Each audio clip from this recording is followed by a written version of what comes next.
Good evening. It is 7 o'clock. We have a full slate of commissioners, and I would like to call the Franklin County Commissioner meeting to order. Would you all please join me in the Pledge of Allegiance? I.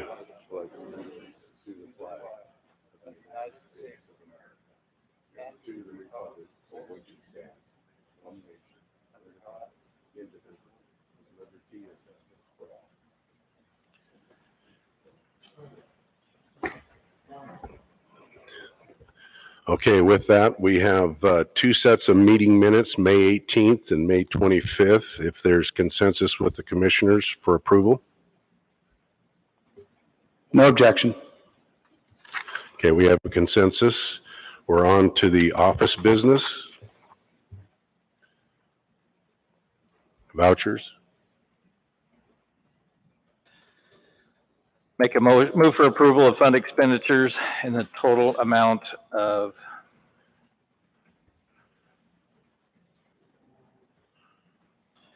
$306,111.53 as presented, and note that it has been reviewed and signed by two representatives of the auditor's office and the county administrator.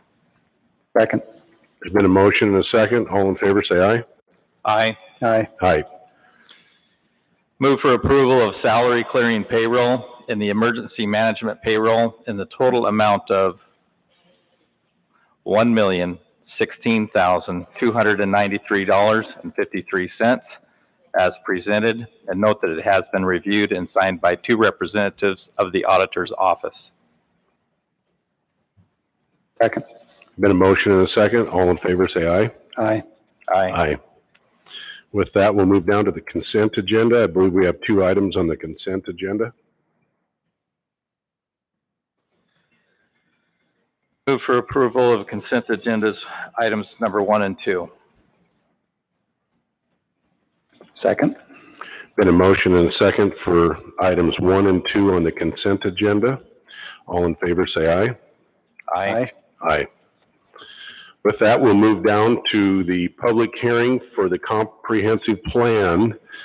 And at this point in time, I will open the public hearing, and I would like Nicole to present her presentation.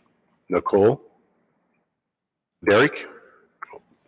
Just real quick, gonna do it. I think that working? It is. There you go. Thank you. Yeah, welcome to everybody, and thank you for coming. My name's Derek Broughton. I'm the Director of Planning and Building for Franklin County.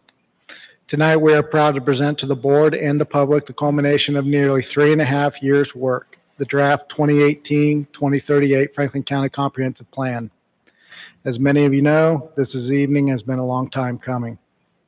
I'm keeping my introduction short because as much as I'd like to take the credit for this document, the lion's share of the work was done by project manager Nicole Stickney and her staff at AHBL, our contract planning consultants. In summary, this plan is Franklin County's 20-year general land use vision for the unincorporated properties located within the county. This includes the areas the 4 cities in Franklin County will grow into over the next 20 years, otherwise known as urban growth areas. It determines how we can best accommodate the projected population increase of over 60,000 people expected to live here by 2038. That estimate total is around 152,000. Currently today, we're about 100. It not only discusses proposed land uses, but covers how the county services will be provided to the new population in those properties. And it helps guide where new development should go and when. As part of the process, the countywide planning policies were adopted in late 2019. And we're currently working on updating subdivision, zoning, and critical areas ordinances as well. The document before you incorporates not only the work done at the county level, but also the extensive work done by the cities of Pasco and Connell as part of their 10-year updates. It includes information gathered from over a dozen workshops, 7 prior public hearings, and various presentations. We received and responded to over 150 individual comments, from more than 20 individuals, organizations, and agencies. The development of this plan was truly a community effort. And now I will ask Nicole to take it from here.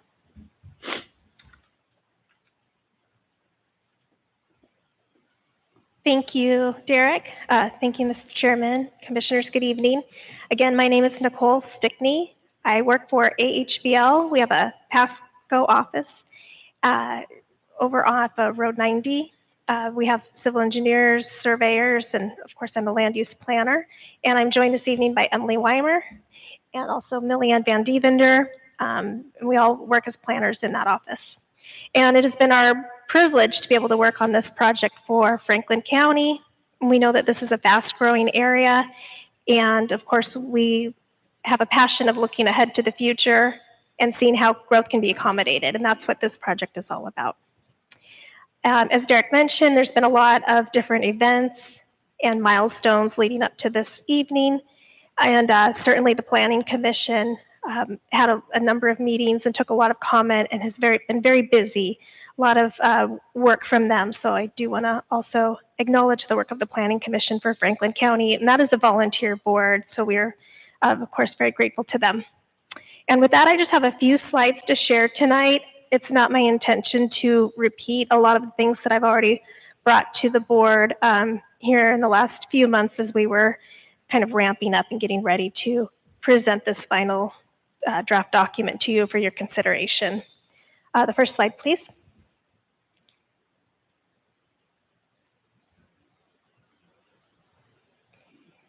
So this is showing, just so you have a picture of it, the ordinance that we've prepared for your consideration tonight, and a copy of the front page, the cover of the comprehensive plan document itself. The document, as I'll describe in a few moments, does have a lot of different components to it. And in my slides tonight, I'll just show some of those maps because I think that's what's most interesting to look at on slides, at least.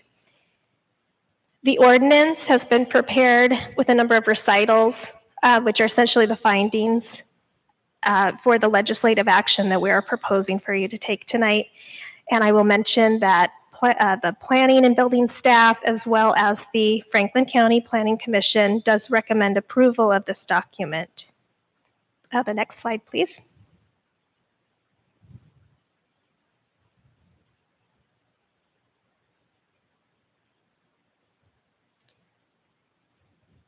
As I mentioned, the plan does have different components that it addresses.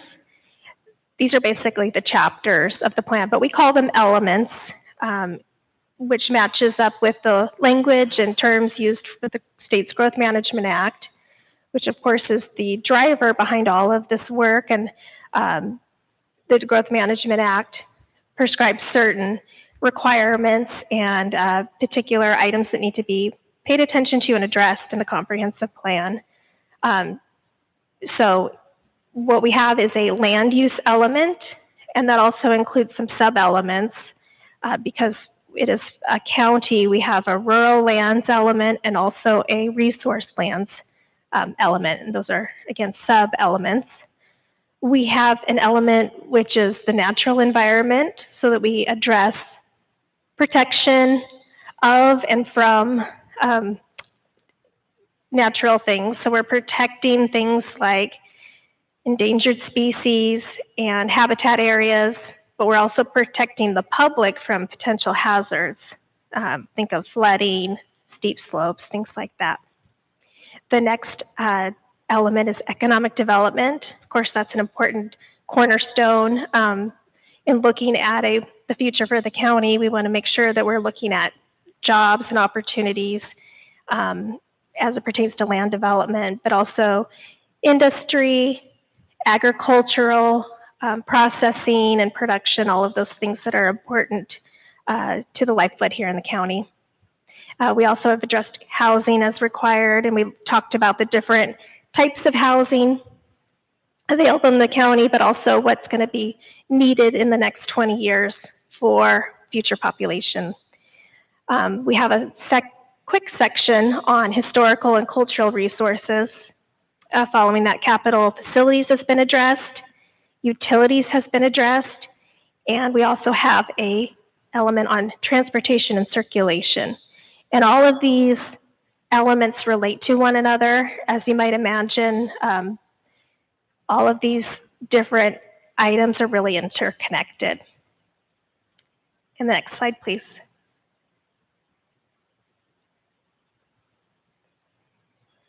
This is a copy of the land use map. To me, this is one of the most important policy pieces in the plan. As I just explained and kind of walk through the different elements of the plan, for each element, we have a series of goals and policies, which are intended to be the driver for development regulations and activities of the county and the way that we go about business and look at the future. But this is also a policy item. So this shows the policy for different land uses around the county. There has not been a lot of change out in the more remote areas of the county. There were areas that were previously designated as limited areas of more intensive rural development, and those have not been changed. But we have made some changes to the urban growth area boundaries for Connell and Pasco. What you can see by looking at this map is that a great majority of the county is designated for agriculture. That is that dark green color. There's also areas on the map that we've noted are government properties or reserve areas. And then, as I mentioned, those different limited areas of more intensive rural development. And those have different color codings depending on what type they are. The next slide, please.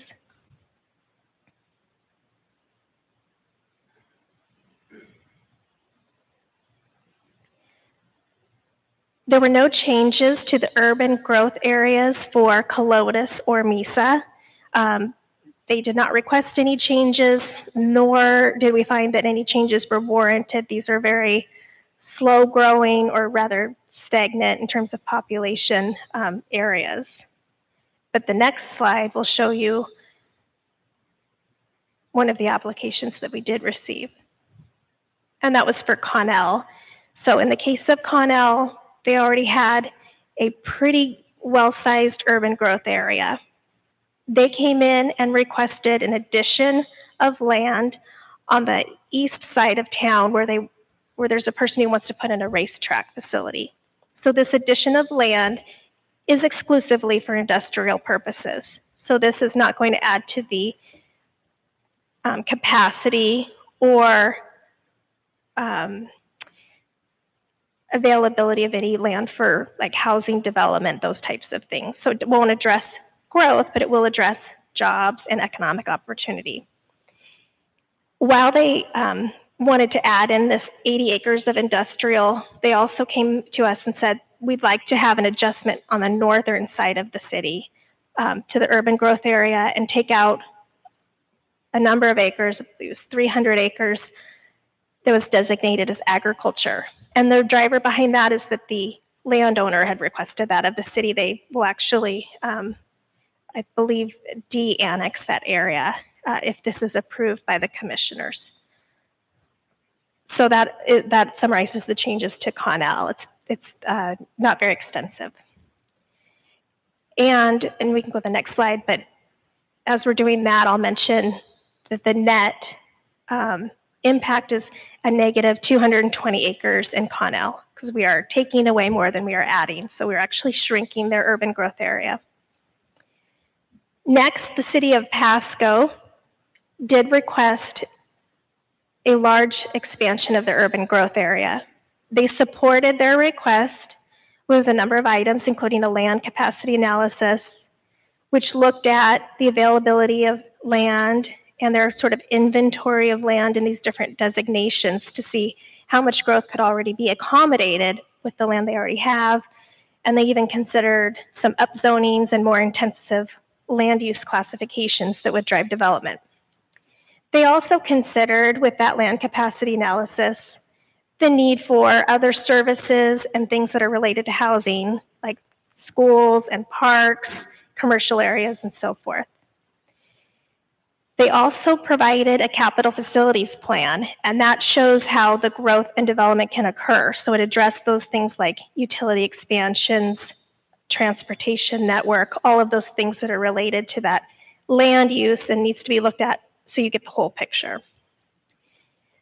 So this map here, which is in the proposed comprehensive plan, shows what the newly revised urban growth area would be. There were no areas that were reduced, but there was a lot of land added. And again, I would just remind the board that this is to accommodate 20 years worth of growth. And it has been some time since this fast-growing city has expanded their urban growth area. The other thing we need to keep in mind, I mentioned that there's an extra space for things like schools, parks, and open space, commercial areas. There's also a market factor that we need to consider. And that just means that not all land which is designated a certain way is necessarily available for that purpose. For example, a landowner, he might be farming a large area that's been designated for housing by the city, but he just wants to keep farming it. So obviously that's not going to create available housing units for population. So that's something to keep in mind. The next slide, please.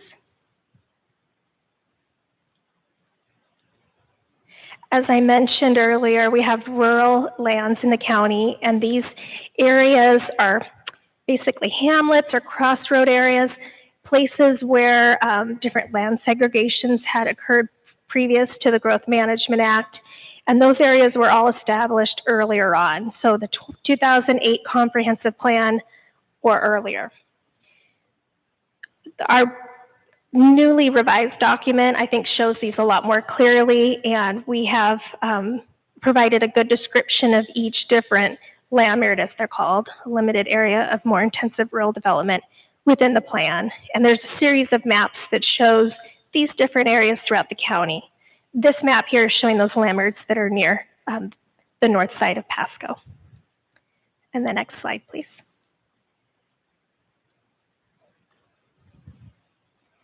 This map is important. What we're showing you now is the agricultural resource lands map. This is an improvement in terms of the map from the previous map that was provided, because we've been a little more specific about what we're showing here. There's basically 3 different categories, and this map really serves as an overlay to the land use map. And what I mean by that is this is telling you what type of resource land designation there may or may not be given to a specific property.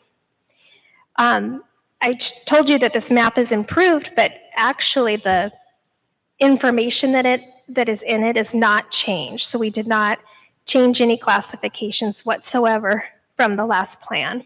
But we improved the description of it in the text so it makes more sense. And of course, I think a better legend.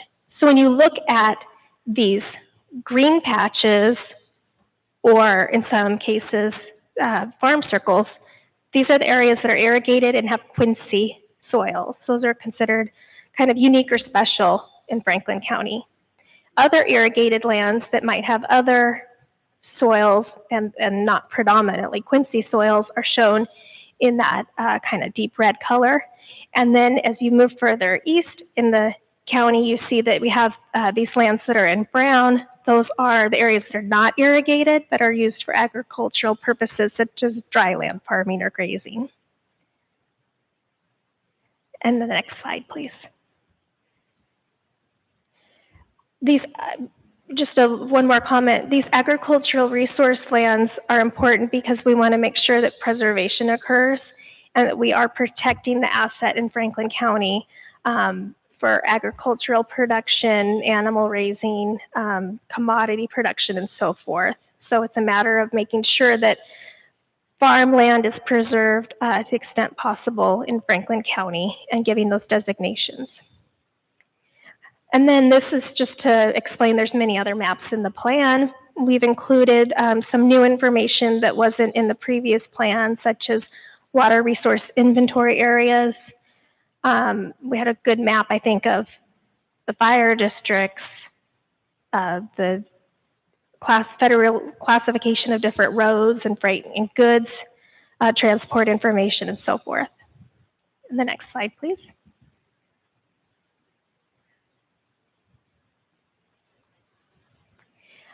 I just want to emphasize, we've mentioned this many different times, but public engagement was at the center point of this plan.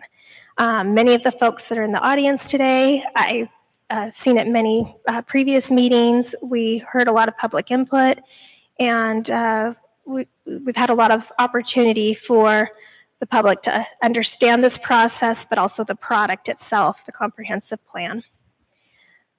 We provided to you a list of all the meetings that had taken place, the different letters, engagement from stakeholder groups that we had.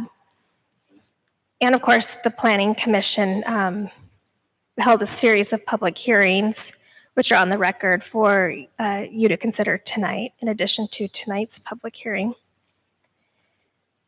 There was also a letter submitted Friday afternoon from FutureWise, and so I just wanted to mention that that has also been added to the record.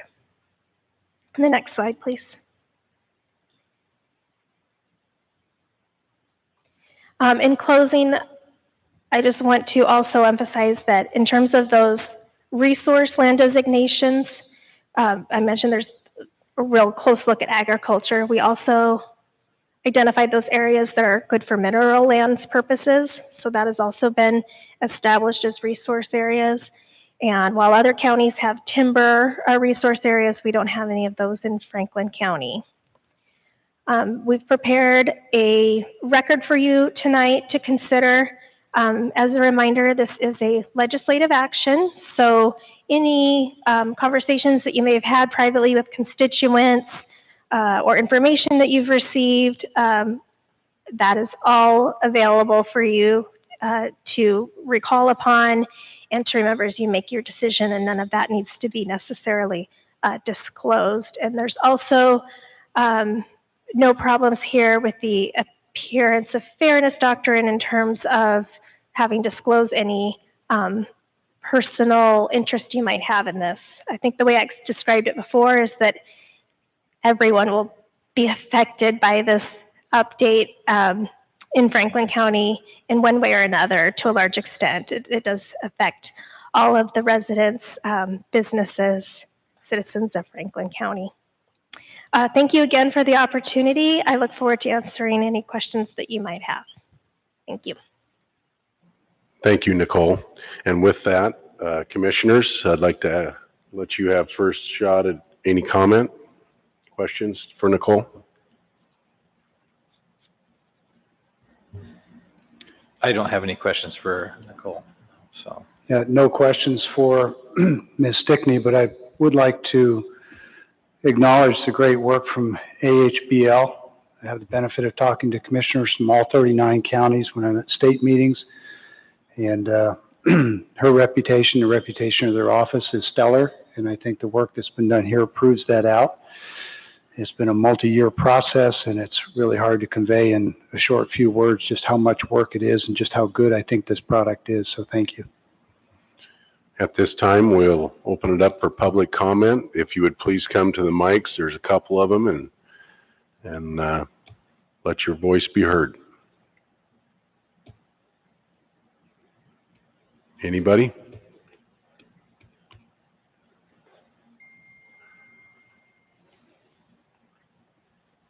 Good evening, commissioners. Thank you for this opportunity. As a developer here, I've spoke to you before, and I'm thankful that we've come to this point. It's been a long process. I've watched the city labor over this and bring it to the county, and now the county's worked hard and brought it before you tonight, and I'm anxious to see this process move forward. I also think that Ms. Stickney has done a really nice job with this, and I'm thankful to see this process move forward. Mr. Hastings? Thank you. Colin Hastings, Pasco Chamber of Commerce. I haven't had an opportunity to thoroughly review the plan, but just when I've had a chance, I've watched the commission meetings and have seen a little bit of the work that's been done, and it sounds like that it's been thoroughly vetted and the job has been well done. A quick question though, and maybe just out of pure laziness, I was curious as to what the comments from FutureWise was, and I don't know if you can address that or if I need to go and and look online to see what their comments were, but just kind of curious as to what their perspective was. Go ahead, Nicole. Thank you, Mr. Chairman. So FutureWise was engaged throughout this process, and while we didn't see them at a lot of meetings here recently, they did have a local representative attending meetings early on. They submitted, I would say, 5 or 6 letters at different points throughout the process, typically leading up to a public hearing or adoption of countywide planning policies, things like that. And we did incorporate a lot of their suggestions, and information that they provided was well received. There were certain areas where we did not take their recommendation, and we identified all of that in a public comment response matrix. You go to the website and you click on project review items. All the letters that we received up until the last public hearing of the Planning Commission, they're all listed there. So you can see in detail all the letters that we received that were in writing, including the letters from FutureWise with their various comments. And then our responses are all cataloged in that document that's up there that says comment response matrix. A lot of the things that they hit on that come to mind right now are things like protection of agricultural lands. They wanted to see policies related to rural protection and rural character, things like that. They commented a lot on the urban growth area expansion in Pasco. And they also made comments on I think various policies and goals that were expressed throughout the plan, as well as the countywide planning policies. As I mentioned, those were previously adopted by this board, but when we were going through that process, they had a lot to say then as well. So in summary, that's how I would characterize it.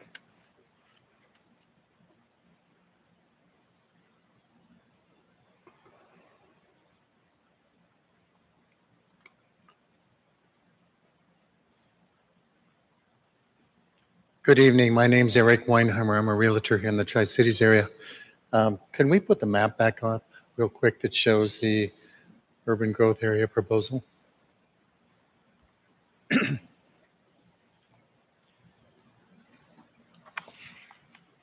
Yeah, the map right there. We're doing some work for a landowner there called Farm 2005, and I can't tell you exactly which piece it is from here, but if you look up there toward the top of the map where it makes a kink in and then kink back out, I don't know if you can see that up there, but Farm 2005 owns 160 acres in that portion there. It's all one tax parcel, and I guess I'm a little bit surprised that we're dividing that parcel into 2 different pieces now. Part will come into the urban growth area and part will not. We've gone back and forth with the Port of Pasco on this issue because the Port of Pasco controls the airport. They've been concerned about the fly zone up there, but the fly zone has been adequately addressed with special meetings we've had with the Port of Pasco, and I guess I was a little bit surprised to see the preliminary proposals for this project were to include the entire 160, and all of a sudden we've taken, it looks like to me, probably about 60 acres out of that. And again, there's special restrictions on what can be built on that portion of the property. The lot sizes have to be bigger, less densities, stuff like that. So I guess we were expressing a concern, the owner of Farm 2005, that that whole 160 acre one tax parcel is not included within the urban growth area. To get clarity, are you talking about 929-2?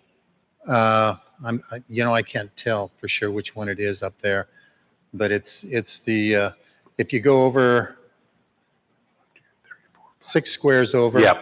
And then down in the second one down. Yep. Yes. So that's being excluded, that little portion there, that little pie piece is being excluded at this point. And again, that's all one tax parcel. That's all owned by one individual. We thought we had an agreement with the airport that they were not going to object to that coming in. But obviously something has changed as of recent, but we were unaware that that was not coming in at this point. Thank you. Thank you. We got a caller on the line. You gotta push the button to get it going.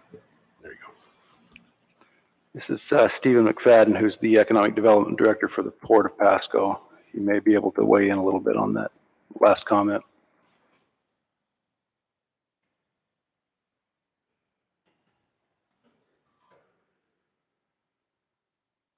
Stephen? Hi there, can you hear me okay? We hear you great. You have the floor for your comments. Commissioners, thank you for this opportunity. My name is Stephen McFadden. I'm actually the new Director of Economic Development and Marketing for the Port of Pasco, having joined that team in November. We wanted to be present tonight to thank you and the Planning Commission for the entire process that's been undertaken in this journey, especially the volume of public comment and participation that's been available, and specifically the Port, as one of the primary economic development organizations within Franklin County, would like to show our strong support for the City of Pasco's request for the Urban Growth Area Expansion Alternate Number 3 Compact Growth. As you know, large modern industrial developments require significant contiguous parcels of ground, nearby utilities, with access to transportation, both highway and rail, and for a heavy industry, a buffer from a residential property, which makes us good neighbors in the industrial business if we're not backing up to a subdivision, and it makes it so those folks in that subdivision can really enjoy their quality of life better. A prime reason for our support for the UGA expansion is the Ryman Industrial Center, which is located on Railroad Avenue, the Port's newest 300-acre industrial park, which is carrying on the tradition of the Port's ability through the Pasco Processing Center to attract food processing and cold storage and distributions and logistics that all work with our ag commodities that are grown in the region. So the Port would certainly like to encourage your support of this process tonight and in deciding to move forward, and specifically for us, the expansion of the UGA, because it will take in the southern 150 acres of the Ryman Industrial Center. And we're currently working with a large-scale food processor that needs the ability to connect to the City of Pasco's municipal wastewater system. And that property needs to be inside of the UGA in order for the city to be able to serve it.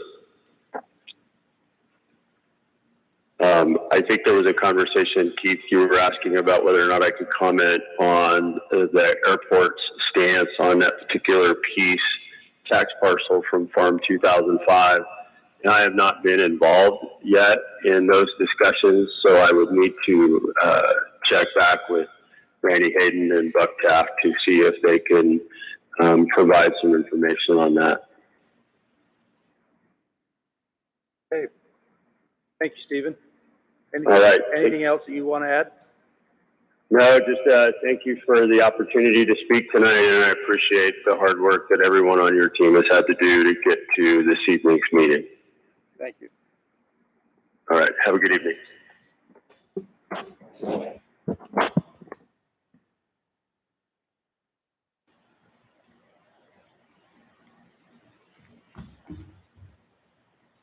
Mr. Chairman, if I may, I'll just talk about these 32 acres that have been excluded.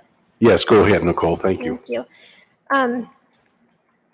So the City of Pasco did submit their application for the urban growth area expansion. There were two areas actually that the county wanted to, county staff wanted to remove, from their request. And so we worked with them to do that. The first was a reduction of 9 acres to exclude some designated agricultural resource land, and that is one of the sort of blips at the top, kind of the north western side of everything. So we'd given them the map, and while they had that area avoided it in alternative 2, once they came up with alternative 3, somehow a line went across. So we said, oh, we need to snip back by those 9 acres because that's designated agricultural land. You can't expand an UGA into And the other area was 32 acres that was brought up that's in that property proximate to the airport. The reason why we wanted to snip back those 32 acres, and that's an approximate amount, is because when you looked at the land use map of the city of Pasco in their comprehensive plan, they had designated that same area that we snipped back as airport reserve. And so it would not be developed at urban densities. So just from a standpoint of being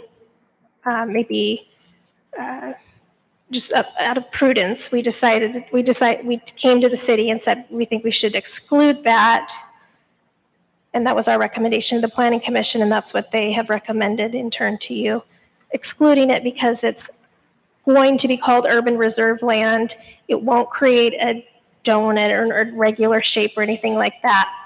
If it's already going to have that type of designation, we thought it was best left in county, then brought into city where it actually couldn't be built upon at urban densities.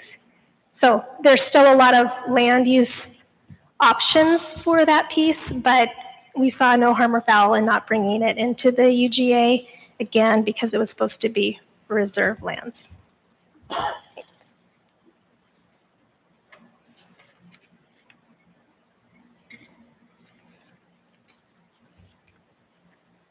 Good evening, Commissioners. I know all three of you guys. You know I'm a longtime Franklin County resident. My name is Fred Oberding. I've spent all my life, except for 6 months, in Franklin County. I had children that went to the Pasco schools, still go to Connell schools. Anyway, when I saw this urban growth boundary management plan begin, I think that was great because I knew the city was pretty much out of places they could build, and the demand for new construction sites was very high. And as we got into this situation, things began to change. My friend George handed you an outline. I don't have an outline myself, but I think on the first page will show 4 circles of ground that either my brother and I owned at one time, or we split the property about 5 years ago in separate entities, and I took 2 of the circles and he took the other 2. Consequently, in that time, I've sold 80 acres of it to the Pasco School District, where they're going to put the 3rd high school. And I think probably because of the COVID and a few other things that have gone around, I rented the ground back again on a 1-year option this year, and I'm not sure if I'll be farming it the following year or not. Anyway, the west half of that circle, I entered an agreement, a sales agreement with a developer for the same price as I sold it to the school district for. Then along comes the city and tells me that I need to put 30 acres of that ground in commercial property. Oh, that's my phone. Lost my train of thought there. My apologies. That's just the farmer coming out at me. Anyway, I have a real close friend that has property along Road 68 and over there by the Fairchild movie theater, and he has all kinds of commercial property along with his 2 partners. And I'm going, well, why don't we go to the city and see if they'll trade my 30 acres for your 30 that they've got zone residential. And then we both won't have a problem. But the city wouldn't do that. They go ahead and told my friend and his 2 partners, yeah, you can change that to commercial, but they still want me to have 15 acres in commercial. And if you look at the second page that has just 1 circle, kind of purple colored, there's only 2 accesses right now into that property. where that circle's at, they want the lower left 15 acres in commercial. And that means you'd have to come down Cow Trail, which already has existing residential around it, or you'd have to turn there at Sunmart on Sandifer Parkway and then take a left and go a mile up Convention to even get to that property. And all I can see for me is happening is that used to be a circle. I have an irrigation well or irrigation for that project. I get left with 15 acres. I have no way to water it. The only thing that I can hope and pray for is selling it as commercial. And I'm sure maybe some Burger King or Dairy Queen would like to be right next to Pasco High School, but what do I do with the other 4 lots? Pay higher taxes? It just doesn't make any sense to take that ground and make it commercial property.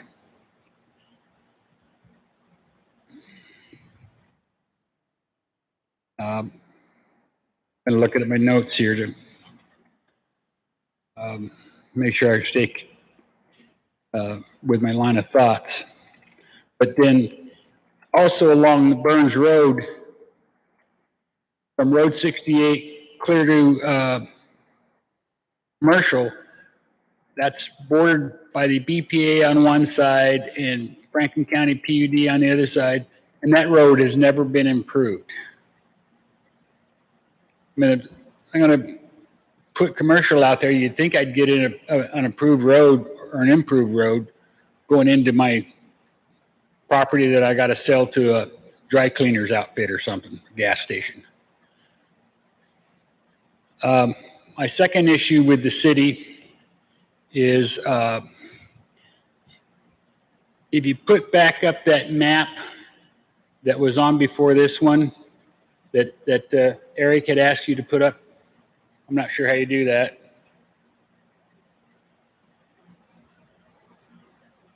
Yes, that's the correct one. And Eric's owner's property was the one with the little V cut out of it to the right. The next piece of property to the left, they left out a quarter of a section there, and that's owned by me. And when I first heard there were some complaints, it was a complaint from the Port of Pasco that they didn't want that ground in the growth development area. And so I went to a port meeting. I says, so what's the problem? He says, well, because we don't want being developed into houses and then have people complaining about airplanes. I says, there's airplanes all over the place here in Pasco with our airport the way we have it. And I fully understand the reason for extending your airport and needing more airspace. Would you guys maybe not fight me if I granted you an air easement over my property? Which I did, and that's included in that attachment. It was signed by Randy with the Port of Pasco and myself. Basically says, if you're going to buy a piece of ground there, you'll find it in your title search. The City of Pasco has an air easement over that ground. So they were complained about people that would subsequently buy property there in that area and then go after the airport because the planes were flying too low or too noisy or too whatever that airplanes do. And the other thing that really bothers me is in that fifth one over where they left my circle out, that is south of Clark Road. And it's about the only quarter section south of Clark Road that didn't get included. It was originally included in the growth management area. And all of a sudden, it disappeared. They didn't notify me, didn't have a meeting, didn't do anything. And there's a lot of problems when you farm next to the city. I can't find an aerial applicator that'll even fly that property down there because of the risk. One thing I do get is about every weekend is a brand new load of trash.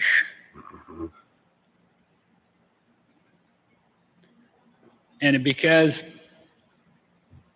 it's not in the city, or futurely it may not be in the city, but there's police and fire issues when you're right up against the city, particularly the city police department.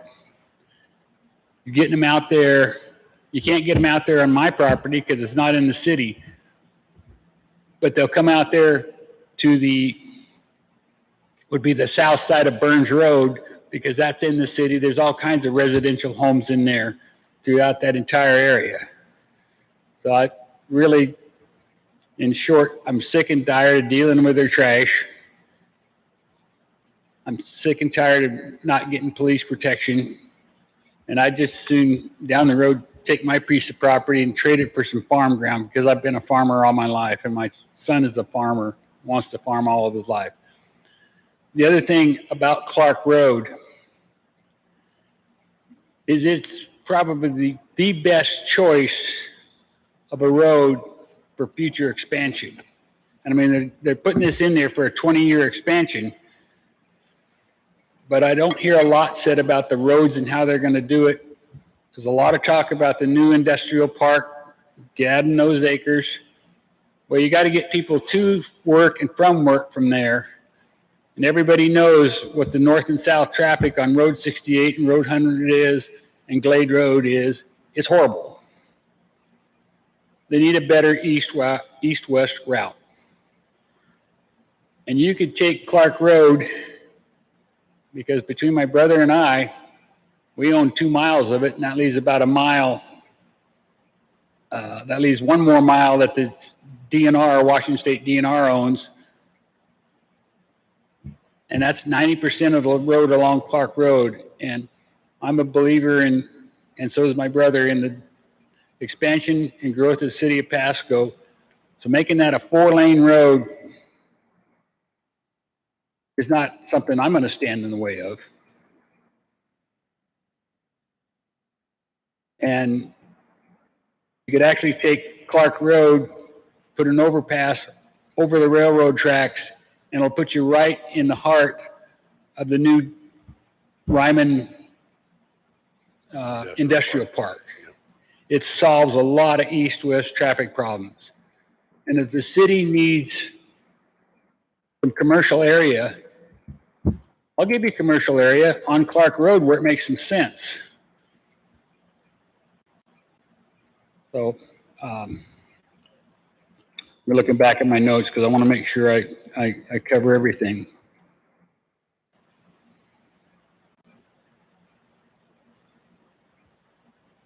What I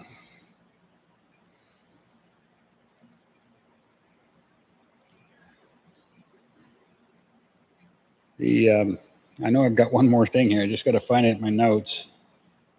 Well, I've gone to just about every Pasco Planning Commission meeting, every Pasco City Council meeting when this urban growth was on the ballot, or on the agenda, excuse me. And I've invited him to come out there. I've invited him to come and look, give him my phone number, and absolutely today I've got 0 calls.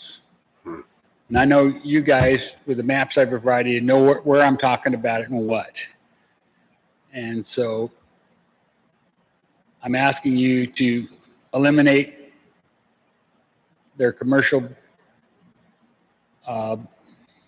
designation in the field there on Burns Road. And I'm asking you to put the circle I have on Clark Road back in the growth management area. And so I'll field any questions if you have them. Questions, commissioners?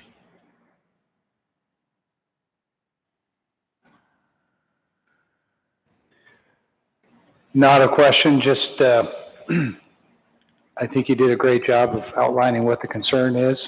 We do know where these roads are. I think a lot of the points you made are relevant and reasonable.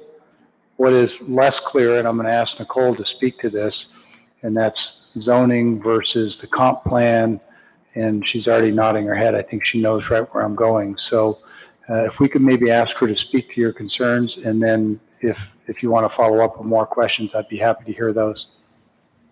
Okay. Thank you. Thank you. Mr. Olberding is referring to work that was done by the city of Pasco. Of course, they had their own separate process that was extensive and dovetailed into what we were working on in terms of looking at these urban growth areas. So the first point is the urban growth areas, in this case, the cities have proposed those expansions, but it is up to the county to decide where those lines are drawn. So that is a legislative decision by the county commissioners here in Franklin County.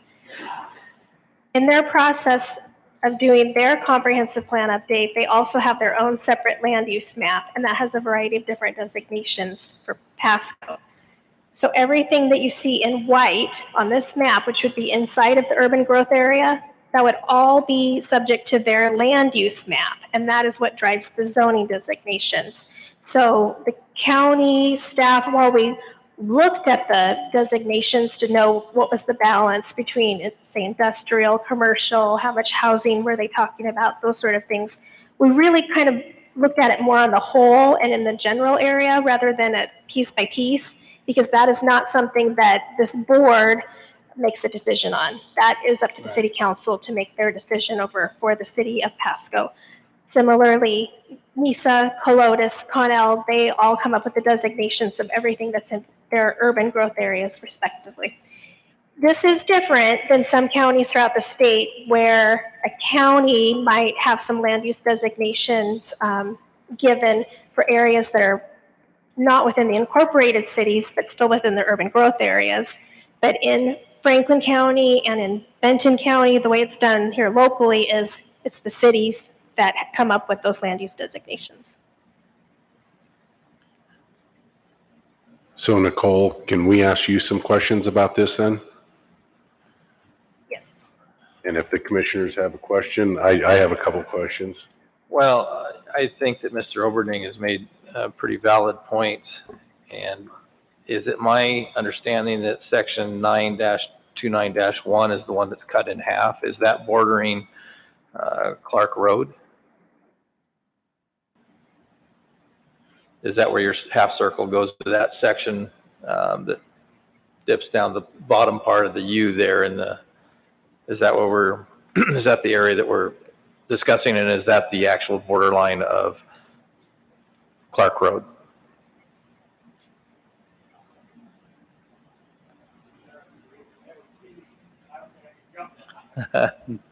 You could say the section, township section range again. You can point to it. On the north side of 9299.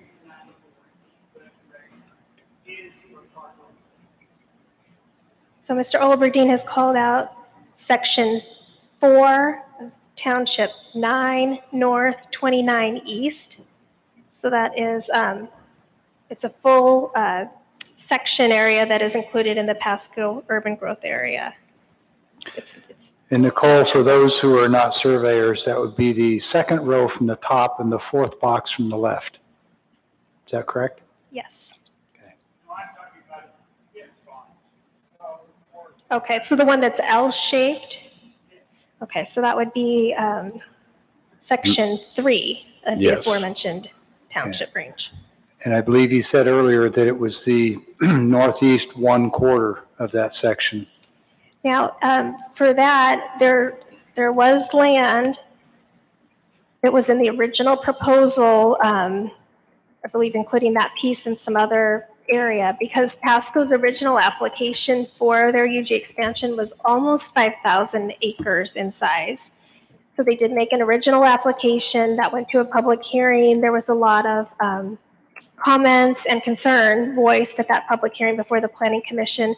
They went back, I would say, to the drawing board, so to speak, to revisit that proposal. What they ended up doing is going through an environmental impact analysis. They looked at 3 options. So you'll hear a lot of people, I think Mr. McFadden earlier referred to alternative 3, and that's part of Pasco's environmental analysis process. So what we are left with here tonight is what was called Alternative 3 with some changes, as I mentioned, made by the county, removal of some acreage. But the original proposal was found to be oversized for what is actually needed for growth and development in the next 20 years. Once you consider a land capacity analysis that was done for the city of Pasco after they came up with their first proposal. So what I'm saying is they did a little more research, a little more study and looking at it, and they decided, yes, we can have an urban growth area that isn't quite so expansive if we talk about, some medium density development, some high density development in certain locations, not all just low density residential development, and other factors that they considered. So again, a land use capacity analysis and a capital facilities plan were the real drivers, in addition to their environmental impact statement, where they came up with the final proposal. So it's sometimes said, oh, I had land that was in and now it's out. That's actually not the case. What folks are trying to express is that when they first saw the initial request by Pasco, it was a lot bigger, and what happened, and that's the process. That's what's happened, is that they refined their request and made some changes. So Nicole, it is our decision, That is correct. and this plan that is put forth to us tonight cannot be amended? No, that it can be amended. This is the periodic update process. So every 8 years or so, the state does mandate that communities, cities, and counties, and then are on a set schedule, it's all described in the RCWs, go through and do a periodic update. So that's where you check all through the plan to make sure everything's up to date and that it looks at the next 20 years ahead, and a number of other things. So it's a more formal and kind of larger undertaking. That being said, while we won't have another periodic update for some time, the comprehensive plans of both the city of Pasco and Franklin County can be amended. The only limitation is it can only be done once per year, and it's a legislative action. My reason for asking is we've got a landowner, and with this growth, we're way behind with our roads already. And I'm already hearing that he and his brother are both willing to give easements to make Clark Road more accessible to these future houses. We need farmers that are willing to give up an easement to get the roadways to move the traffic. And so the other portion of it was that 15 acres that is zoned commercial. Can we override that and put that back to residential, or is that, can we amend that, or what's the process here? No, sir. Again, the designations within the urban growth area boundary of the city of Pasco is decided upon by their city council. So the decision of where the line is drawn is certainly up to the commissioners, but what's inside that area, that's up to the city. Okay. I would suggest that Mr. Olberding approach the city about, moving forward, what's their opportunities. They might open up their comprehensive plan for potential amendments. They don't have to do an amendment every year, but of course that's an option. The other thing I would highlight is just in terms of the UGA area itself, all of the planning work in terms of population growth, and I'm talking about residential population growth, not employment, but the residential population, that's all based on numbers that are given by demographers at the Office of Financial Management for the state. So they go county by county and they come up with a series of projections based on all the factors that they look at. So they have a low, medium, and high series population projection. They publish a new forecast every 5 years. The next time that we'll have new numbers for Franklin County going out the next 20 years would be next year. 2022 is when a new set of numbers will be released. So that would give a really good opportunity for the county if the county wanted to look again and say, okay, we plan for a certain amount of growth in the next 20 years. Does that need to be revisited? Did we get it right? Did we need to add a little bit more here or there? That could certainly be looked at. Doesn't mean they have to do that, but that would be an option. And that could be a good driver, that set of data. That being said, I would also point out that the Pasco application, their request for the urban growth area, it was based on a mid-series projection. So it's a conservative look. It's not overly optimistic. It's not terribly bearish about what growth would look like in Franklin County. We think it was a very good move on their part to use that projection. But if we find that the population growth outpaces those projections, that would be another reason to go back and look to see if these UGAs are big enough. So this isn't a closed book at, by any means. Once you pass this ordinance, this is just getting you in compliance with State Growth Management Act and ready to make further refinements and changes as needed. The comprehensive plan is really kind of a living document in many respects. So I would say that should all be considered. Thanks.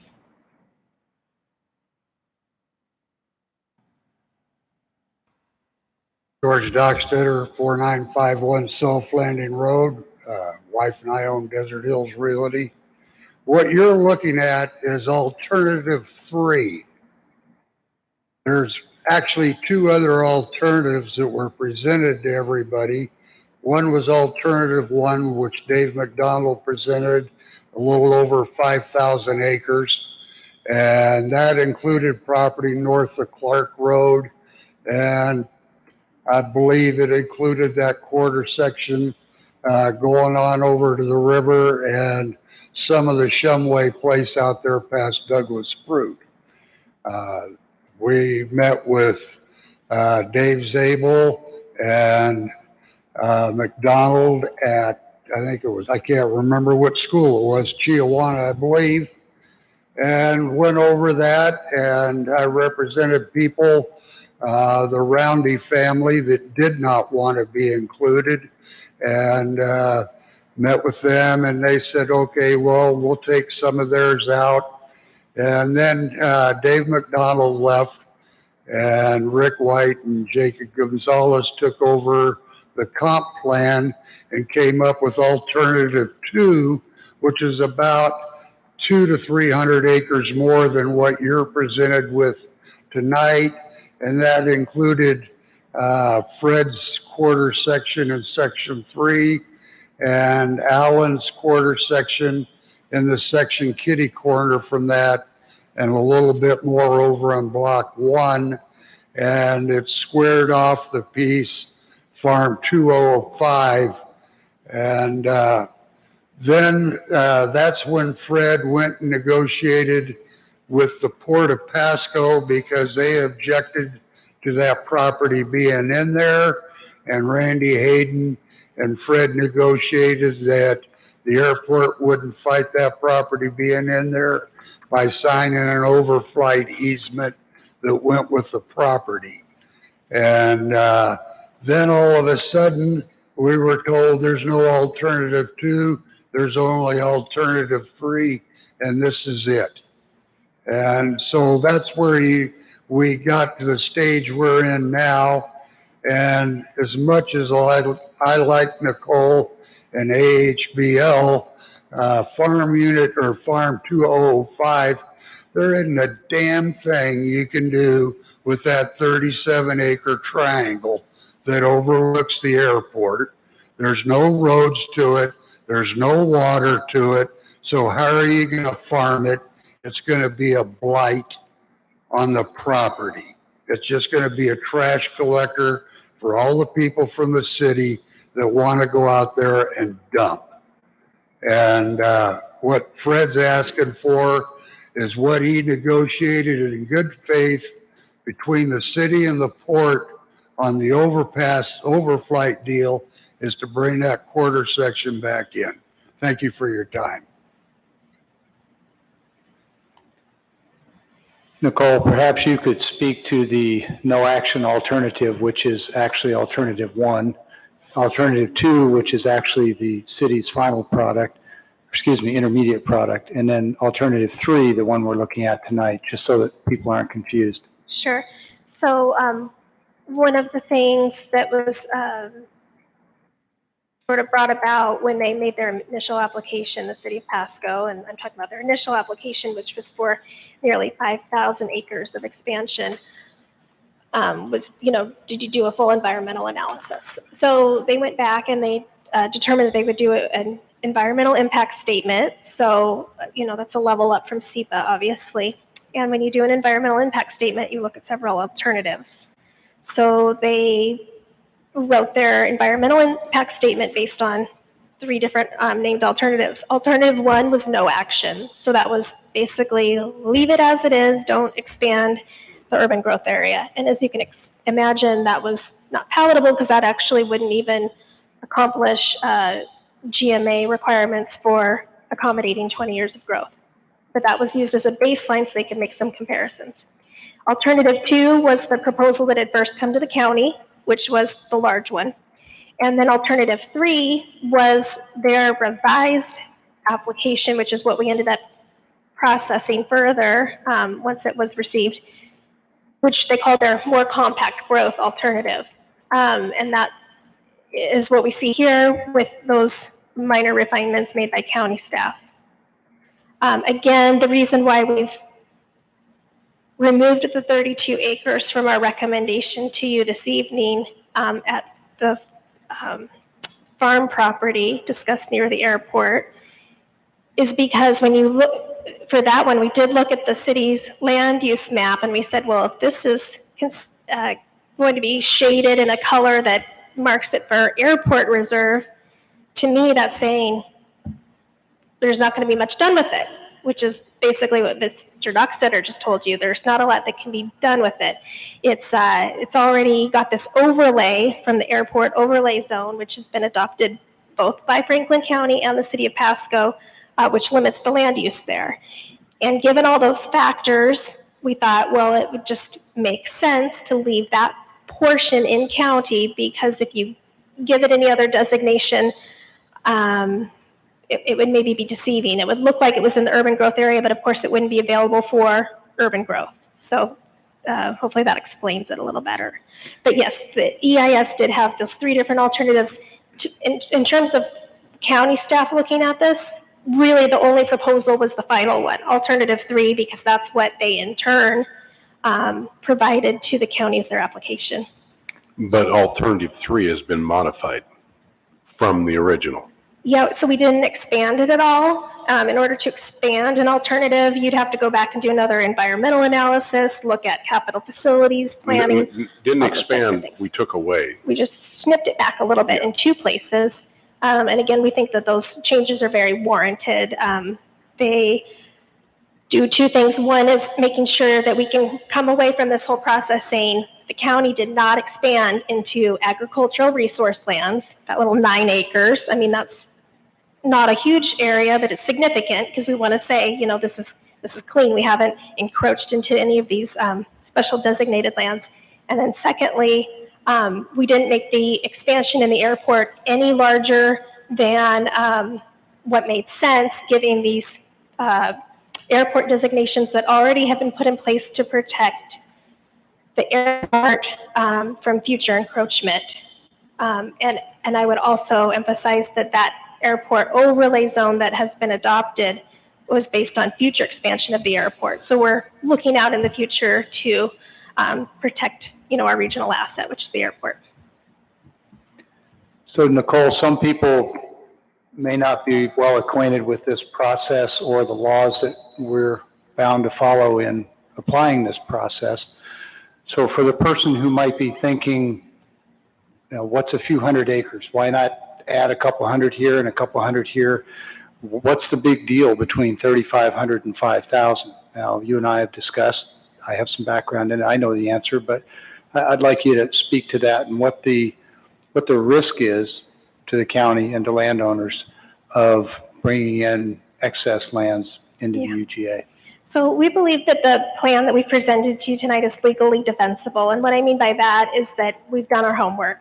We've looked at the city looked at different alternatives that was, of course, was prompted by initially county review saying, this doesn't look quite the way it should look. Let's maybe revisit this a little bit. yeah, the urban growth area should be limited to that area, which is needed for the next 20 years of growth, but with all of those components that I listed out earlier. That's the whole point of growth management, actually. So we are in a growth management state. We are in a county that's fully planning under the Growth Management Act, GMA. And so that's what the obligation is to make sure that we have the right amount of land, but we're also, as I said, protecting farmland and not going out further than is needed to prevent sprawl, and other factors too. I mean, if urban growth areas are oversized, it's been shown that a lot of money is spent by the government that is in excess to what could be done. So the idea is that when you expand an urban area and you are extending utilities and things like that, it all comes at a cost, right? All of the roads that need to be extended, all of that is borne by the taxpayers at the end of the day. So we want to make sure that this is good for all the residents, will provide the right amount of land for housing opportunities in the next 20 years, but doesn't burden the taxpayers at the same time, doesn't allow leapfrog development and things like that. So it's all carefully done, and it's a lot of balancing, to be honest. But as I said, this is the urban growth area that we're suggesting for planning period of 2018 to 2038. If it comes out that, whoa, we've grown a whole lot more, or we do more investigation later, things can be changed. But tonight, this is our recommendation to you based on all of this work and investigation that we've done. Okay, thank you.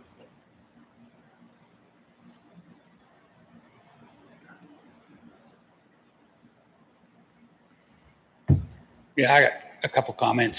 During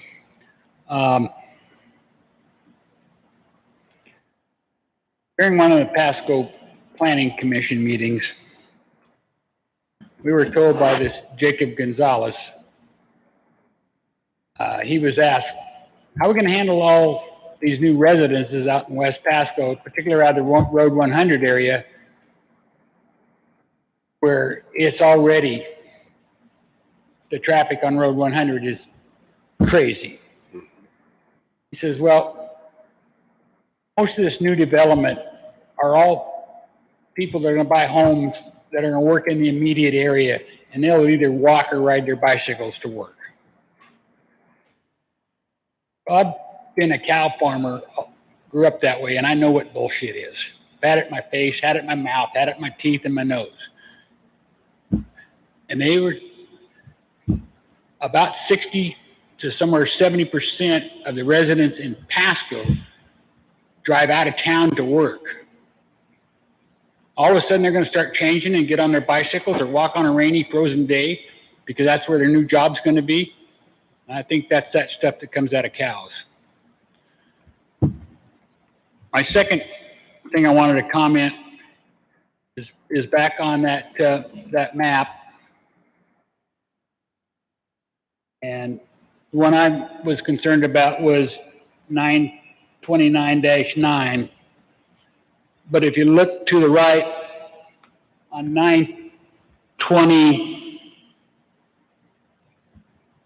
I believe that's -2. Well, the north half of that is what they call the Clark Addition. And I think personally the city doesn't even want to be by the Clark Addition because that's all small acreages, it's all domestic sewer, and there's a lot of very nice, well-kept, manicured homes there. And I don't want to offend those people that live out there that do that, but there's a lot of other ones that look like hell. In fact, you look at my my first map there, Road 52, you'll see where the Clark Addition is at. Now, Pasco puts a new high school there, and there's already a grade school there right on Road 52, just south of Burns Road. And the only road that goes between my property and the stuff of, 920 is a dirt road that I constructed. There's so much traffic going up and down there. More trash gets dumped. They drive in my field, they tear stuff up. And I've gone to as far as making it humpy and bumpy with the right piece of equipment, if you understand what I mean. But it doesn't stop them.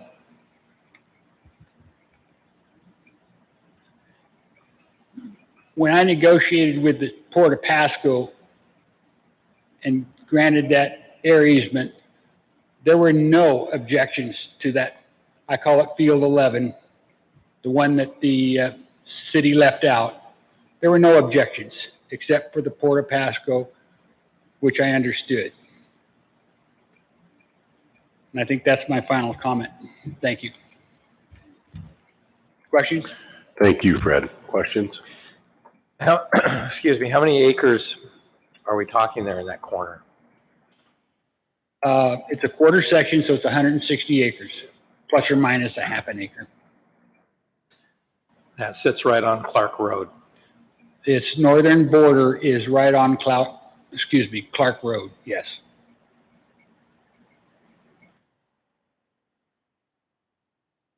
And I don't think you'll find anything. Clark Road turns into Dent, and I'm not sure, I do not believe that you'll find anything south of Dent Road that has been excluded from this urban boundary.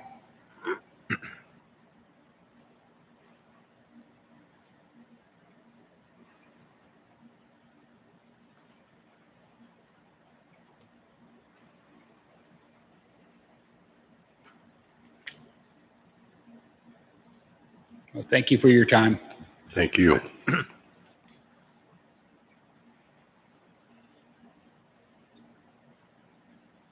Just a note for the commissioners, I did provide you with those binders, those books.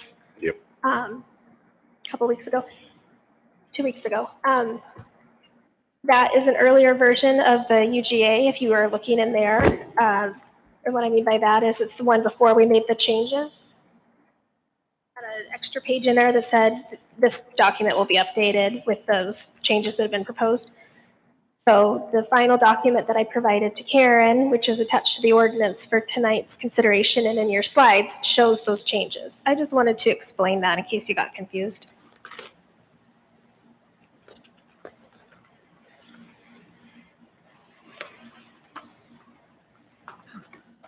Eric Weinheimer again. Just got done talking to the gentleman that owns Farm 2005. You know, we went to City Council. We went through Pasco Planning Commission. Everybody approved it. Now we see a change on it. The challenge here really becomes, what are we going to do with 32 acres? You know, we've got the airport is to the east. Now we've got residential development to the west. How do we farm it? Fred's concerned about being a garbage dumping ground. This is going to be a prime example of one too. You've got 32 acres there setting that you can't really farm because you can't spray. There's going to be noise. There's going to be everything else that you can consider.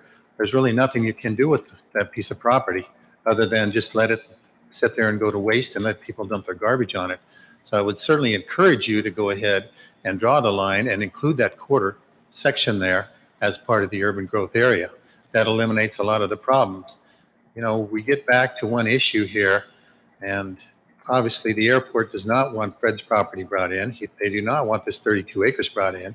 But if the airport wants to control these properties, they should think about purchasing it. And that's one of the issues that came out loud and clear at the city council meeting. I can't remember how many people spoke to the fact that airport, if you don't want any development in these areas, then buy the properties. That was the solution that we came to. But the airport obviously does not want to buy the properties because they would have to pay really what the market value of the property is as coming into the urban growth area.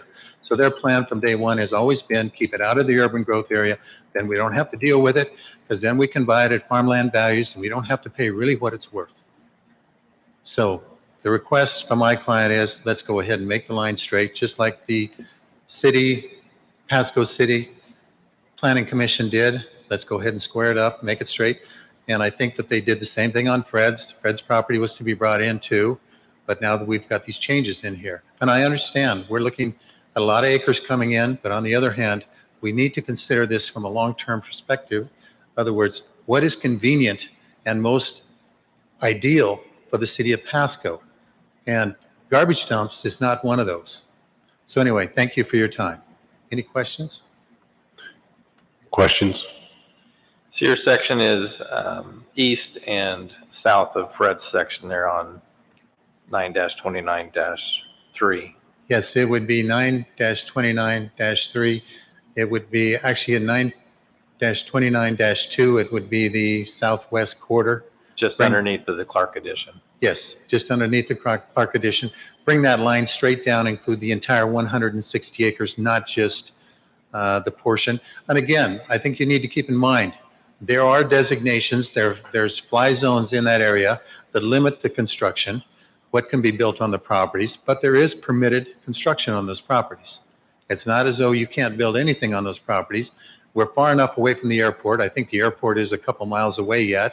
It is in the flight zone of one of the runways, but still, it's property that has to be dealt with in some efficient way. And obviously, if we can't farm it, I don't know what we do with it. And, you know, I really have no idea what you do with it. So it would make sense to me to go ahead and just simply bring that down and include that entire quarter section. Thank you then. Taking the arrow out of it there. Yes, taking the arrow out of it, bringing it straight down to the south so that you have the southwest quarter of 9-29-2 as part of the urban growth area.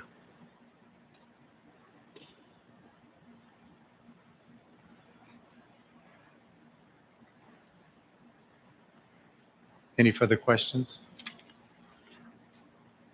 I guess I don't understand why they put it in there as an arrow. I mean, it just seems like it would be a lot cleaner if they would have just made a straight line down. Well, and that's, again, that's what the city planning department did, is they brought it straight down and go from there. And I'm not sure why the change was made, and I got to apologize because of the COVID situation. I did not attend a lot of the Franklin County Planning Commission meetings, and I'm sure this was discussed at those, but if I'd attended, this would have come to my attention a lot sooner than it did. So the quarter section that would be just east of the arrowhead, is that farm ground right in there? East, that's owned by the airport and it's not being farmed. Okay, The airport already owns that ground to the east. I see.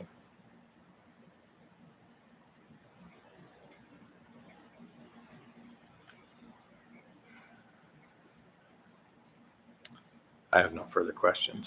Thank you.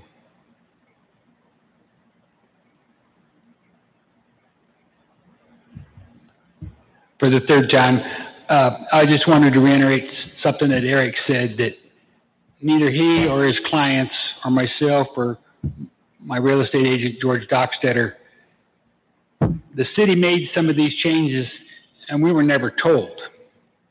We didn't get notifications and really didn't know what was going on.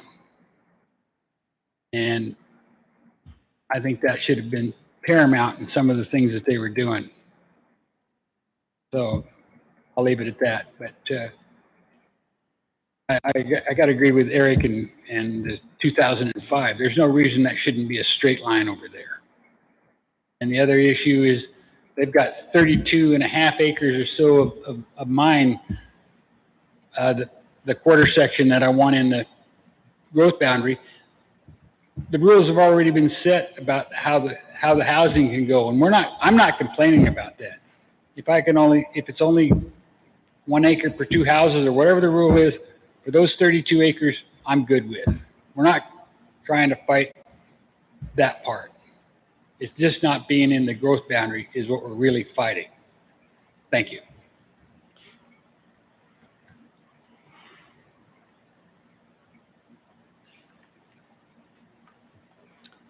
Is there anybody on the phone, Keith?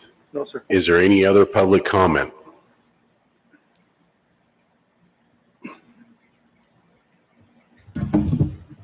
Good evening, Commissioners. Rick White, Community Development Director for the City of Pasco. And I'll keep these very brief comments, try to address any questions you have, and try to keep the microphone steady, but failing at that. The city would certainly urge the county commissioners to follow the recommendations of the County Planning Commission and adopt urban growth area expansion alternative number 3 as contained in the final environmental impact statement with the minor amendments that have been discussed several different times earlier this evening. As Ms. Stickney mentioned, expansion of the UGA requires further analysis, which will further delay the process. At stake is additional housing opportunities for a community in dire need of additional housing opportunities. There's $30 million in low interest loans that the city is expected to receive based on adoption of the urban boundaries through the Department of Ecology for several public utility and expansion projects.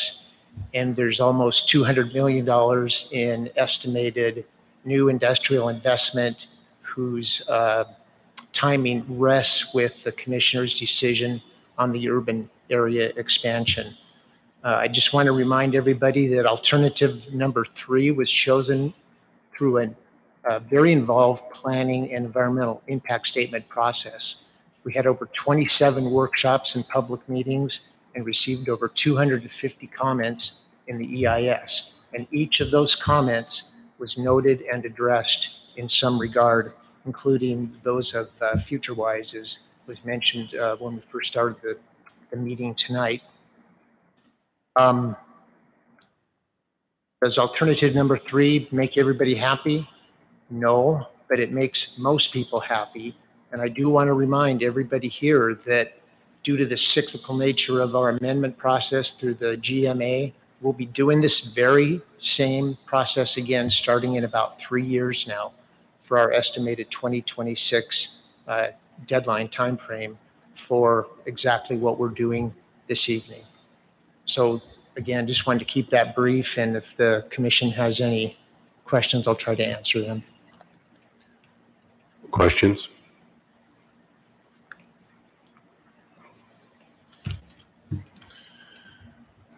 Thank you. I do have a question. On the area that we're talking about, the little arrowhead there, why didn't they just make that a clean cut and come straight down with it? It was based on the tendency to agree with the Port of Pasco on restrictions due to the future expansion of the runway in that area and the land use restrictions that would accompany that expansion.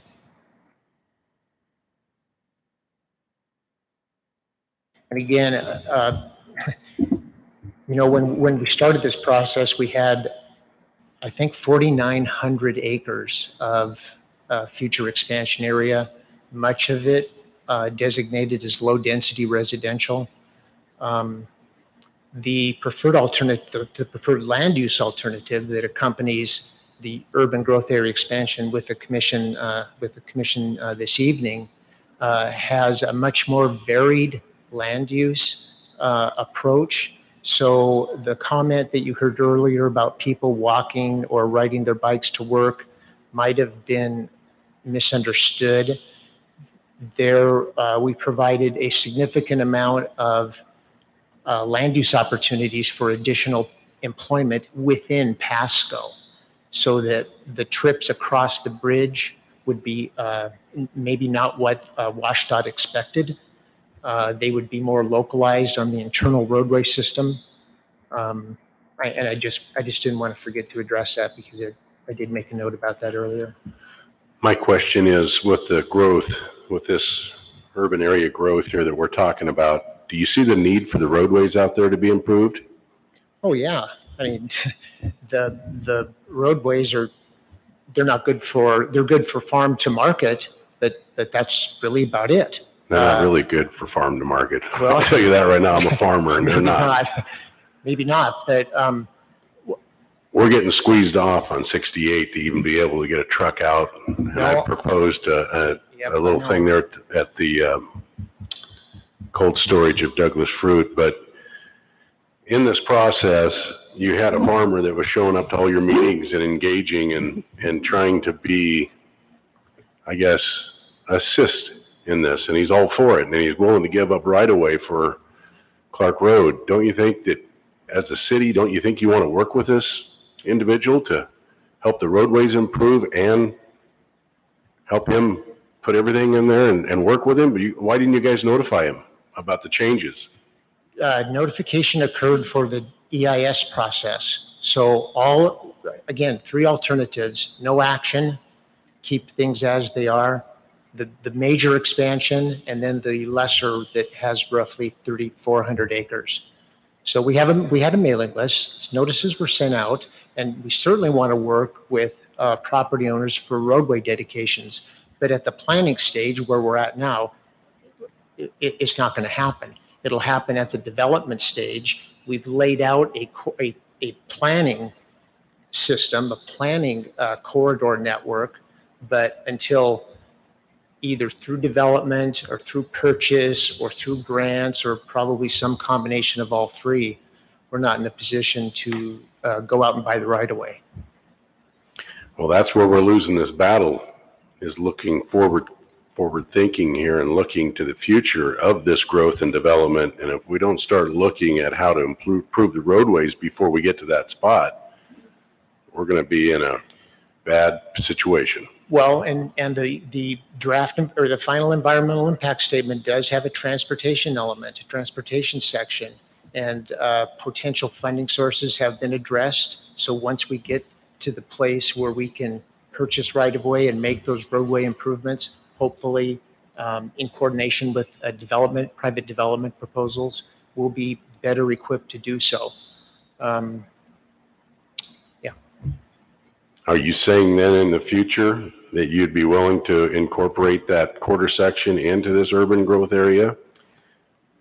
Well, I can't speak for future councils, but certainly if it's an amendment that is submitted, if we get the population projections that Ms. Stickney talked about from the state in early 2022 or maybe midsummer 2022, we're going to be doing this process again.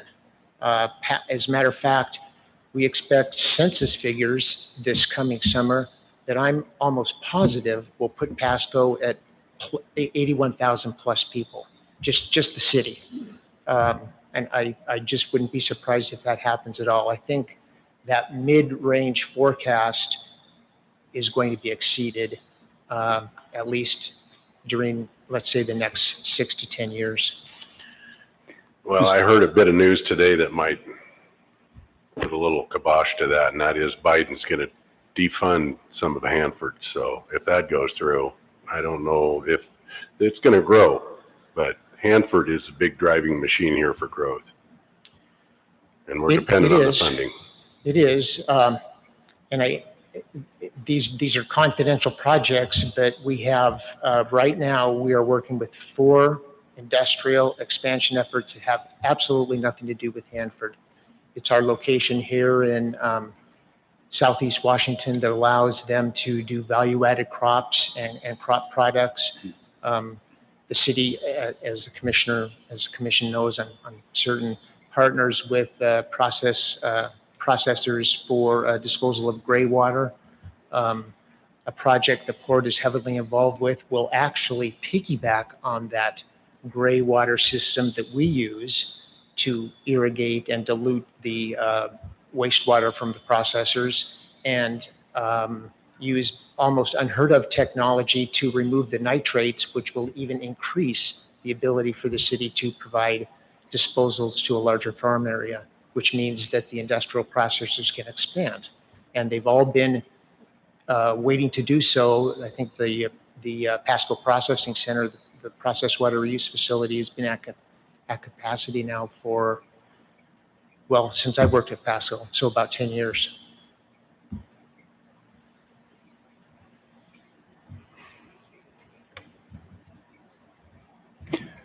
So, Mr. White, I have a philosophy on these matters, and I want to share it with you briefly and see how that resonates from the city's perspective.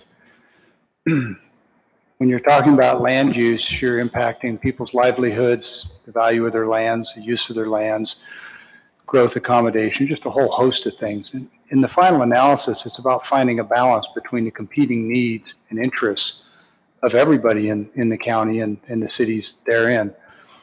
And with any process where you're trying to accommodate the needs of 100,000 different people, you're not going to be accommodating or be able to accommodate everything that everybody would like to see. Second to that is that this process is not a one and done update to the comp plan, although this is a major one. There are opportunities both at the city level and the county level for applications to add additional lands like the ones we're talking about now.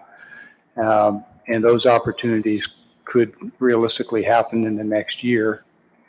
And then the third point would be that we've got a proposal in front of us and an awful lot of public input about the immediate need for land to develop to meet need that is in front of us right here today now. If we were to go and try and add additional lands into this, I believe it requires us going back and revisiting the EIS process for any lands that may not have been previously studied. And that process could delay us significantly. Is there anything in that 3-point analysis that you would maybe see differently? No, I don't think so. So you'd say that's a fairly fair and... Fairly accurate. Okay. Obviously, there's going to be, you know, takes here and there on those points, but certainly for the most part, they're accurate.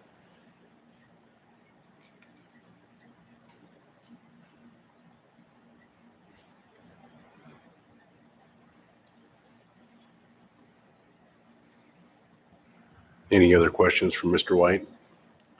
None for Mr. White, no. Again, thank you.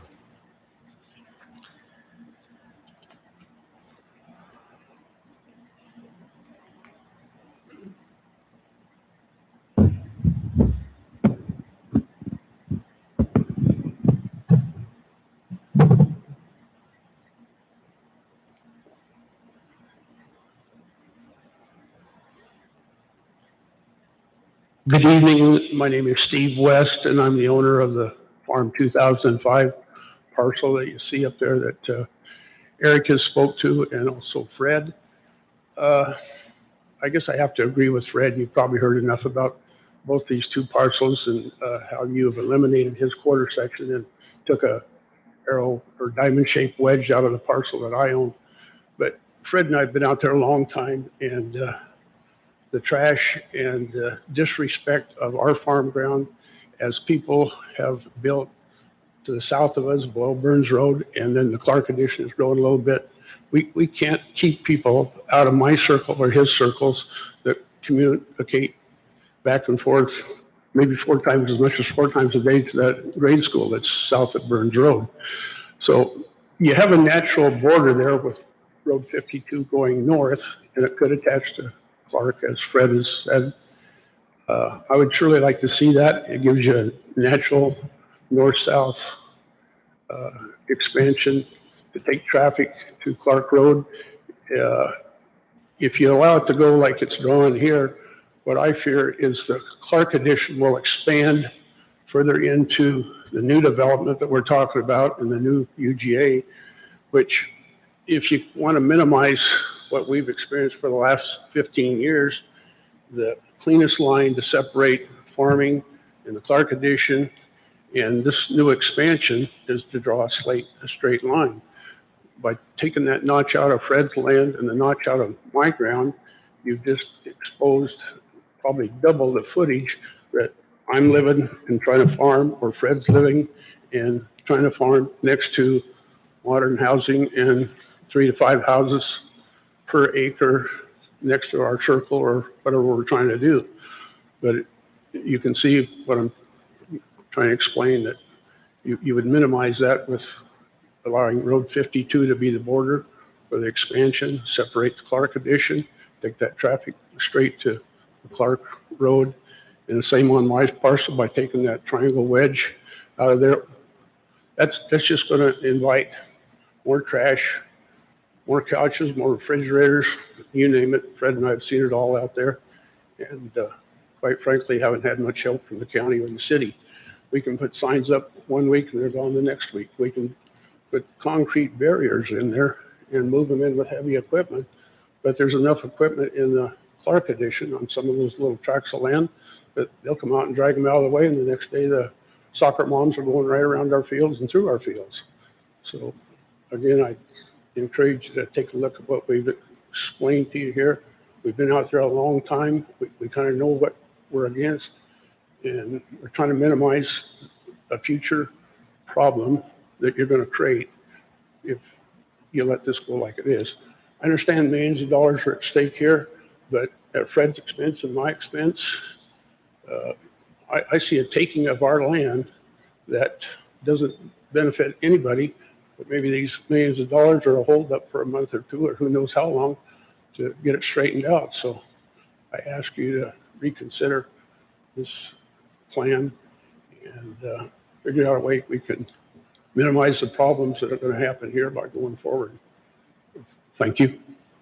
Thank you. Is there anybody on the phone, Keith? No. No? No, sir. Okay. Yeah, I wanted to comment on a couple of Mr. White's statements. He said something about purchasing easements to get these roads built and like that, but look at that first or second map that I gave you. My brother and I owned property on what is now called Burns Road. It used to be called Powerline Road. And we spent more time pulling teenagers out of the sand roads out of there because that was their party ground. So there again is an example of there's no city or fire that's going to take care of all the problems that's on our property, which leads to me to why I'm so adamant about getting my quarter section in there so I can peacefully move on. The other thing, when we put in Burns Road, they never paid us for an easement. We asked them for money. They said, well, we can always just, what's that term? Eminent domain. Eminent domain. And I'm going, you know, Alan, we got property right here next to the city. It's a matter of time, and they're going to be here. So let's just not pick a fight over something that's not that big of a deal. It turns out giving up easements is worse than selling the property, because you still own the property. You just got to put up with all the bullshit. So I don't give easements anymore.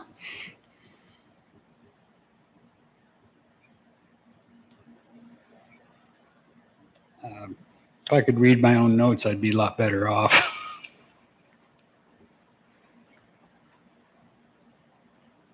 I can't read my notes, so I can't remember what my second comment was. But anyway, I did comment earlier about reduced housing. And, you know, I'm getting up there in my years. So if this doesn't go, it doesn't go. But that doesn't stop me from creating 1 or 2 acre tracts. It's not in the city. It won't have sewer. They're just going to end up with another donut hole 15 years down the road. And I think that's why they don't want to be near the Clark addition, because that's just going to be another donut hole 15 years down the road. Thank you.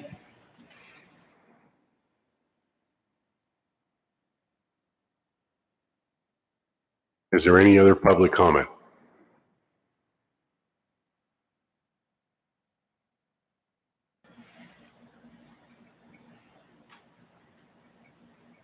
Well, one thing this has shown all of us is we're going to grow, and we're going to grow a hell of a lot in the next 10 to 15 years.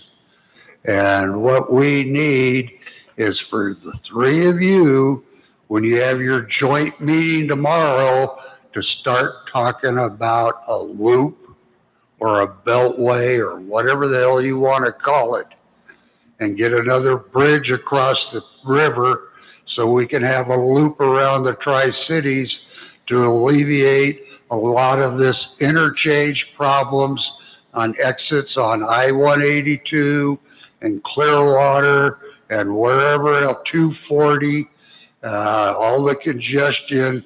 If we could come up with some of that, the government's dumping so much crap on us now, we ought to be able to grab $50 million to get a study started and get it done. I'd appreciate it if you bring that up tomorrow. Thank you. Is there any other public comment?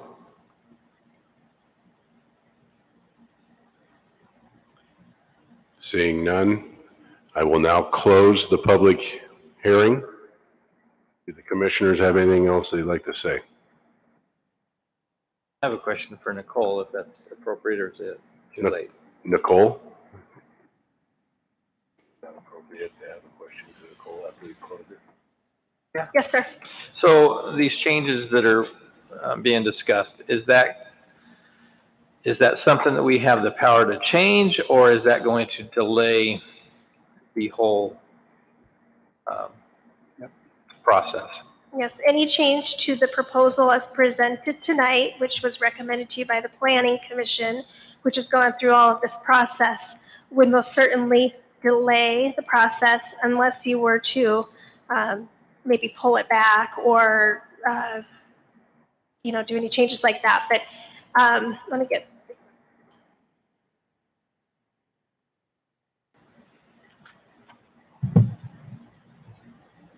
Just want to give you this same message that I gave to the Planning Commission.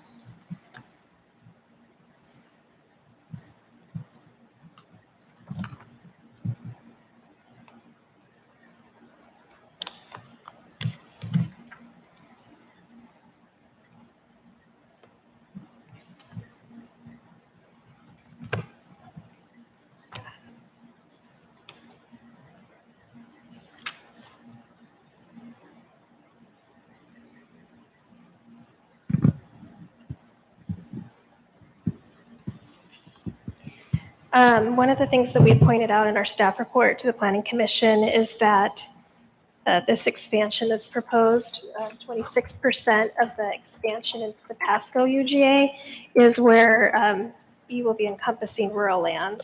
So I just wanted to mention that because I just thought. Okay, so we noted in our briefing to the Planning Commission and advised that the city's UGA expansion application should not be added onto beyond what has been proposed to the city and what was examined as alternative number 3 in their EIS, because only the lands included in the proposal are covered by the city's capital facilities analysis, or lands which the city intends to serve with urban utilities. However, the county may reduce the UGA expansion if necessary, and we noted case law that shows that it is within the discretion of the county to set UGA boundaries despite requests from a city to expand those boundaries. And the GMA, once again, it assigns the responsibility of designating UGAs on counties. And that's, I have another case law citation.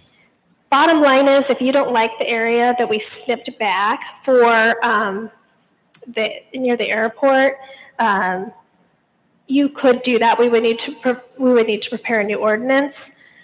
But again, I want to reiterate that the reason why that line was drawn as it is and why that area was excluded was because it was designated as airport reserve on the city's land use map. I just checked a minute ago and I looked at the city's comprehensive plan. The implementing zoning designation would be I-2. So that would be industrial zoned land. Moreover, that area and the shape is related to the airway safety compatibility zones that have been established by both Franklin County and the city of Pasco by ordinance. So if I had an overlay there, I could show you exactly where, there's certain colors on the map that correspond to that area. You can't build houses there. So that was why we wanted to exclude it, because it would not be developed at urban densities This doesn't mean that the land is useless by any means. It would still stay in the county as AP 20. When we made that recommendation to the Planning Commission, I made a personal phone call to Steve West to let him know about that, as well as to the city of Pasco to ask them if they had any particular heartache around it. It was proposed to the Franklin County Planning Commission back in January to be this way. So this is nothing that was like an 11th hour change or anything for that matter. So I think I answered your question. You could still certainly add that because it is covered by the city's capital facilities plan, but the recommendation by county staff and the county planning commission is to not include that because it's just not appropriate to put that into the city since it won't help them with their growth for population purposes for housing. So you said that that's going to be zone commercial? No, sir. Oh. The designation on the land use map that the city has approved and will go into effect once any decision is made here by the county board. Their land use map designates it as airport reserve. Okay. When you read in their own comprehensive plan, it says the airport reserve is intended for property that's owned by the airport. Of course, we know that isn't the case here. Okay. The implementing zoning district is industrial. Okay. So it's a little bit of a problem. I was just wondering if the landowner was going to have to pay higher taxes because of that classification. No, sir, I don't believe so. I think you could still keep it in open space designation since it's greater than 20 acres. And again, that line isn't anything that we made up. It's right. It goes exactly with those airport compatibility zones. There's 7 different zones, and so that's one of the ones where you really can't be putting houses there. I guess if you're comfortable with that becoming industrial, that's the question. That's what the county, or that's what the city would apparently do with it. They would zone it industrial. Nicole, now that we're in the staff discussion portion of the meeting, I'd like to ask about the capital facilities plan and the EIS, and if we were to attempt to bring in additional acreage now, how that would manifest itself. What would that look like in terms of delays, schedules, actions?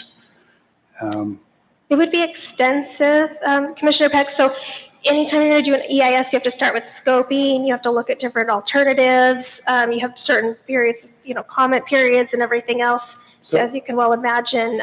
So this process with the cap plan and the EIS to get us to where we are today, those steps started, what, more than a year ago? Yes. So we'd be looking at a year plus to go through the same process? It is completely possible. It could be a year plus. And as has been explained tonight, this could be revisited in the future. Maybe they'd want to look at another land use classification. It was really that land use map that we examined that triggered this thought that, well, that's really not where you should put a UGA, is on this land that has this limitation on it, right? So in reality then, if I'm understanding, we could decide to add this acreage, go back, do the cap plan, do the EIS, a year plus down the road. It may pass, it may get challenged by FutureWise, we don't know. But alternatively, if we were to pass what has been recommended to us by the Planning Commission, then those individuals with interest in these lands could begin the process immediately, working with the city for a future inclusion that could happen probably as quickly, assuming that it went through. I don't want to make the assumption it's a guarantee, but that process of working with the city and trying to get a future adjustment could begin right away rather than waiting a year plus to even start that process. Yeah, well, let me be clear. If you're going to add area that's wasn't a part of the city's alternative 3 proposal, it will take likely over a year to go through the whole process of the capital facilities plan and EIS. The other question was who's going to pay for that, county, city, all of that would need to be figured out.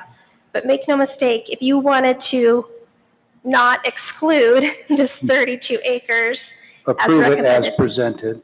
Yes, if you wanted to wait another meeting so we could prepare a new ordinance that shows this area included in the UGA.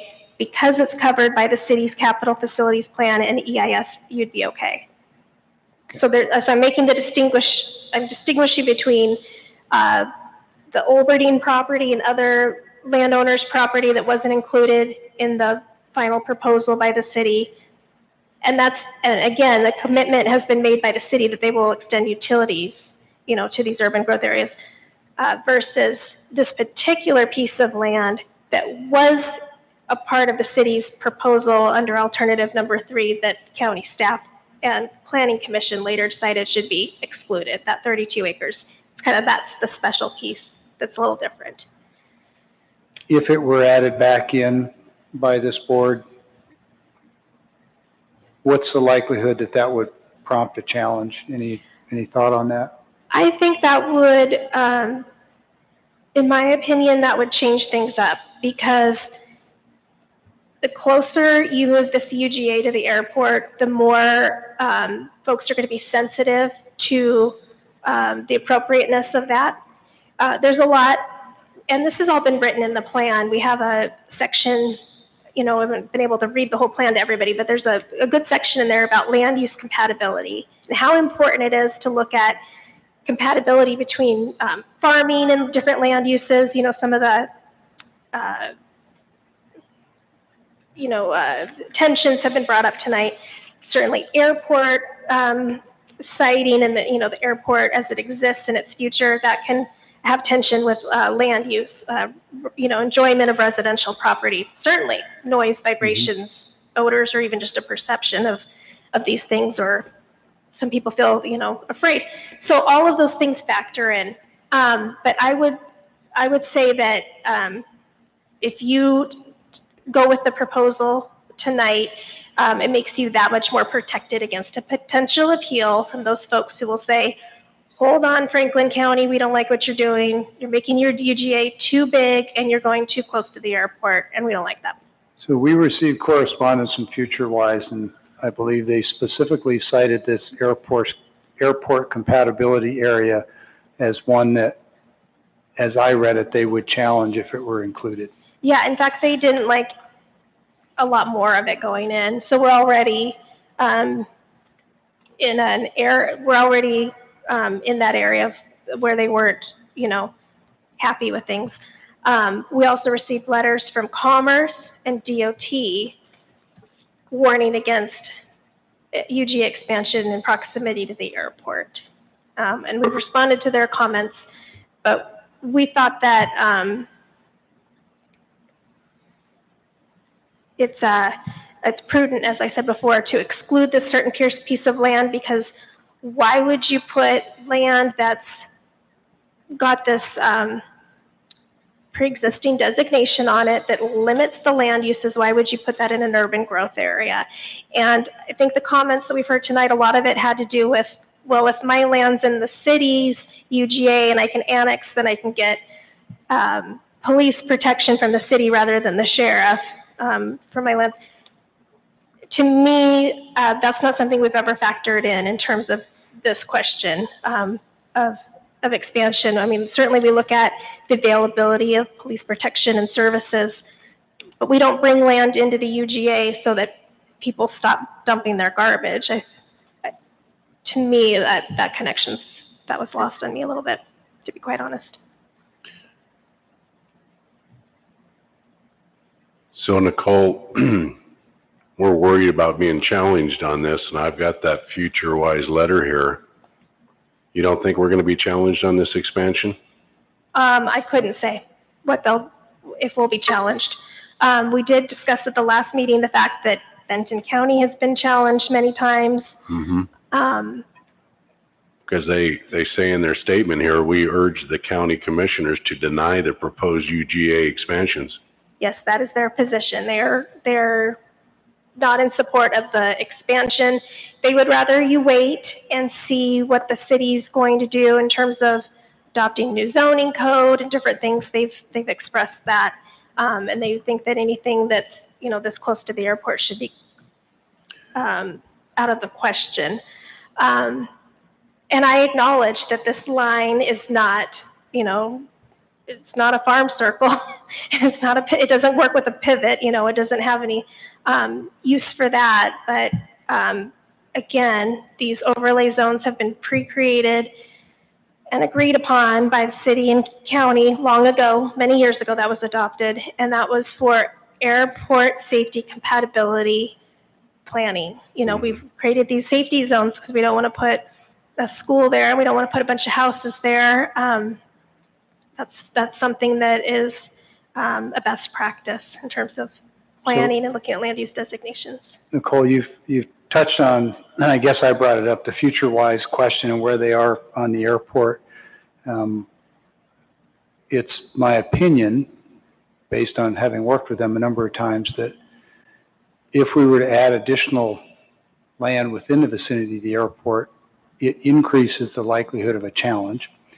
We already have a likely challenge, and I suspect that if in fact they do challenge, they're going to pursue removing some of these lands that we propose to be included in the UGA that are near the airport.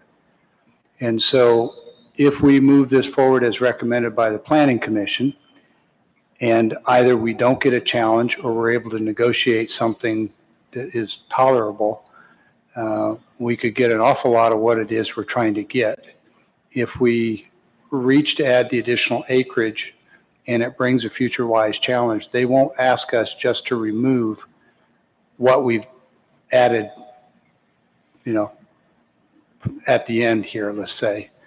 They'll want to take out a good deal more in that vicinity.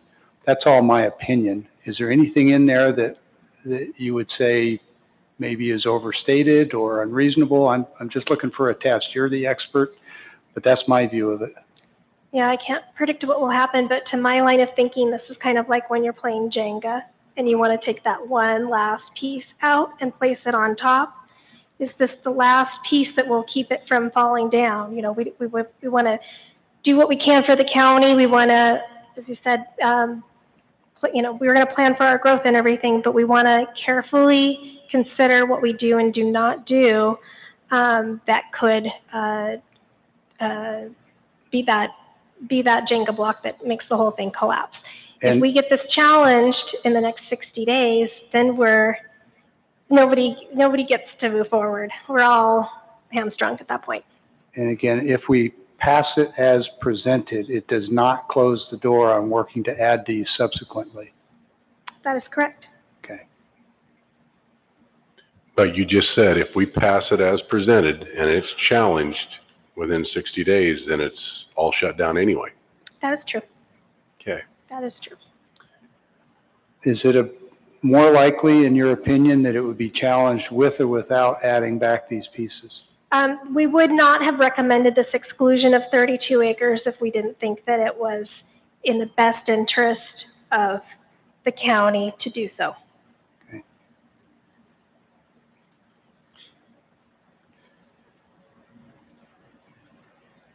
So let's get past the 32 acres. What about the 160 acres of Mr. Oberding's? Just beyond that. I guess looking at the map, I don't understand why you can build at the end of the 32 acres, but then you get up to Fred's and you can't. Again, this is the City of Pasco's urban growth area expansion request. The county did not do the groundwork in terms of looking at the environmental impact statement. We contributed to it, but again, this was a proposal that came from the city, and the city decides, their council, takes in comment and feedback and concerns from landowners and everything else to come up with a preferred alternative. And they did not include the Oberding land in their preferred alternative. But it cannot be added at this point without a lot of homework. Okay. And a slowed up process. All right, thank you. But they can after. They can continue to work with the city and talk about different options and everything else. And his concern additionally with the commercial zoning that's on their land use map, he can apply to the city for a change, most certainly. Thank you. Yes. So with that, we got this notebook 2 weeks ago, and I've done my best to try to get in it.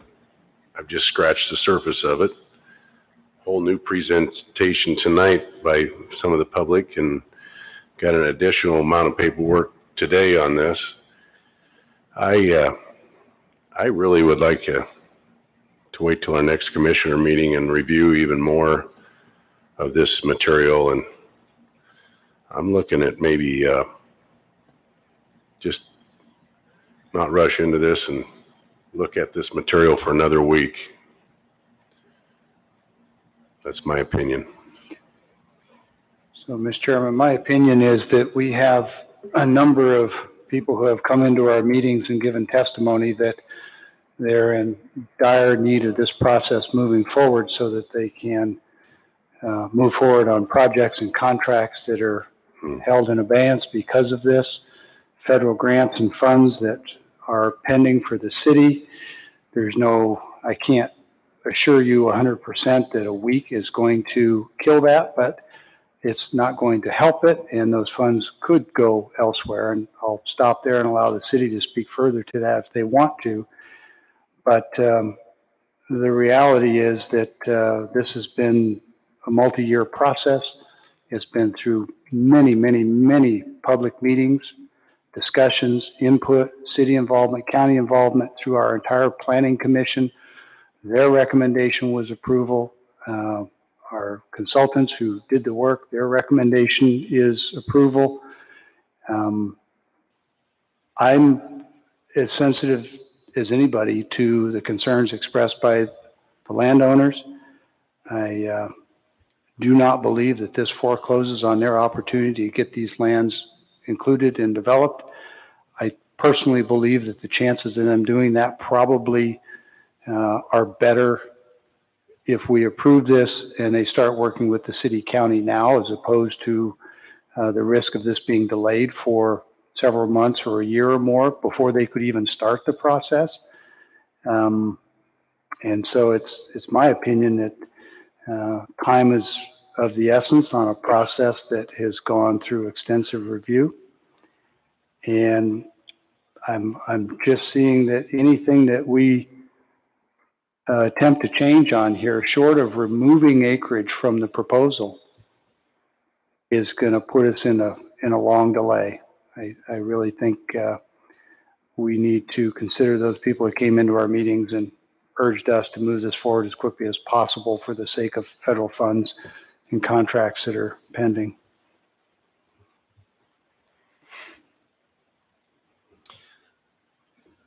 As fast as we're growing and our need for housing, I don't see that there's a need to postpone it. It sounds like the best avenue would be to go forward with Plan 3, get that process going, and then look at the amendments as far as these properties in questions. But after 3 years of vetting this and going through it, I don't see a need to delay it any longer. Mr. Chairman, with those comments, I'd like to move for approval of Franklin County Ordinance 07-2021 as presented, entitled Adoption of the 2018-2038 Franklin County Comprehensive Plan. I'll second it. There's been a motion and a second. Discussion. Just like to say, I know that we need to move our boundary, but this is what happens when you tie yourself with the Growth Management Act, which is out of our control. This growth should be our decision. We should be making these decisions, not bureaucrats over in Olympia, who we have to cater to on these decisions. It could have easily been done with our own county if we wouldn't have got into the Growth Management Act. And I have a problem with that, and I spoke out against it when it was brought into the county. So with that, all in favor say aye. Aye. Yeah, I just want to say that I think that by delaying it, it could be another year, and I don't think that is in the best interest of the county. So I'm going to second it. We're waiting for a vote. I'm sorry. Yes, I vote with it. Seeing that I don't feel like I have enough information on this, I'm going to abstain because I don't think I'm making a correct decision without reading all the information. And I am not been privy to all this information until 2 weeks ago. This was given to me today. The testimony that I've heard today, I haven't heard before. And with that, the motion carries.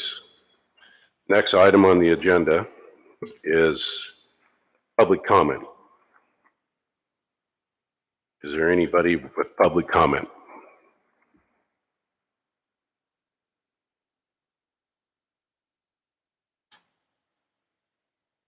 I would encourage you, commissioners, as well as county staff and the city, to certainly work with these landowners. This was a difficult decision. We could see that. And I would really encourage you to be proactive in reaching out to these landowners and those that are adversely impacted, as well as those that were positively impacted, and encourage community, encourage people to work together. And I think that there can be success in some of these areas that don't feel like successes today if you're proactive and you reach out and work carefully with them in the process of going and doing an amendment that you've spoken of multiple times. And I think that there can be success there if you're very proactive about it. Thank you. Any other public comment?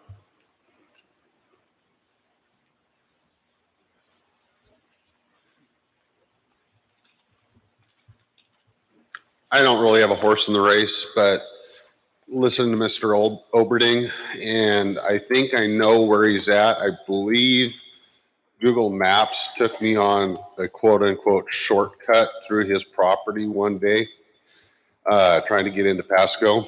And looking at it, I see exactly what he's talking about. And I agree with Stephen that the city and the county should reach out to him to alleviate some of his problems that he's having. I don't know what that's going to look like, but you know, maybe some barricades to just slow down some of the traffic. Maybe working with Google Maps to get his pivot road off of Google Maps as a main thoroughfare.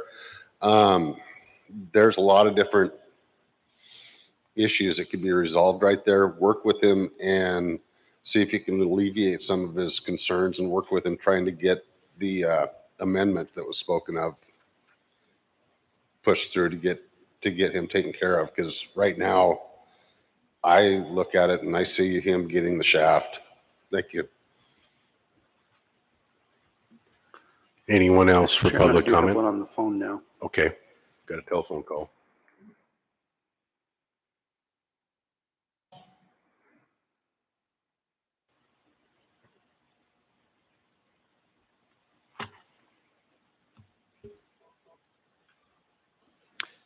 Good evening, is this Robert? Yes. Robert, you have the floor for 3 minutes, please. Okay, thank you. Gentlemen, I wanted to, yes, can you hear me? I would like to submit one comment. I heard today that you approved the proposed urban growth boundary expansion, and with that the county is basically agreeing to the concept that there will be 40,000 more people in the area of northwest Franklin County, just north of the Pasco boundaries. And I hope and I urge the commissioners to work with the city to try and assure that adequate public transportation is available, and that the roadways that feed the two interchanges to I-182 are maintained in a way that make them usable by county residents to the north of the urban growth area, because those two roadways, Road 68 and Road 100, are going to become so much more congested that there's a real need to consider the ways that roads can be developed in that area, such as feeder roads on both sides of the existing Road 68 and 100, and maintain 68 and 100 at higher speed roadways with fewer direct access areas. The second thing that I urge the commissioners to do is to look very hard at the need for more public parklands along the Columbia River in the area of Franklin County and the city of Pasco that is north of Interstate I-182. There are essentially no public recreation areas. There are some wildlife protection areas, but there's really no access to the river. And I'm a resident of that area, and I notice that all the new houses that are going up, maybe 50% of them have a boat in their yard. And those folks are going to be looking for places to have access to the Columbia River. And it'll be a shame if 20 years from now, we have 40,000 more residents here, and they're looking across the river to the city of Richland, and they see all this parkland, and we have let all the farmlands along the river here develop into residential housing and not preserved any of that land for public access to the Columbia River in the form of developed parks that might have a boat launch ramp, swimming area, things of that sort.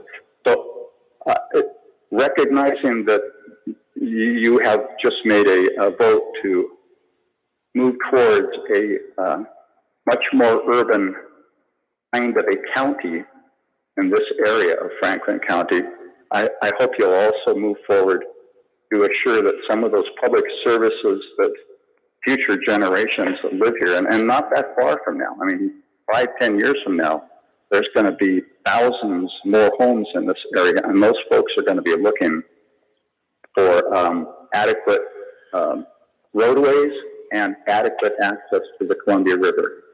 So please urge you to consider that in your future thoughts and actions. Thank you. Thank you. No other public. Is there anybody else for public comment?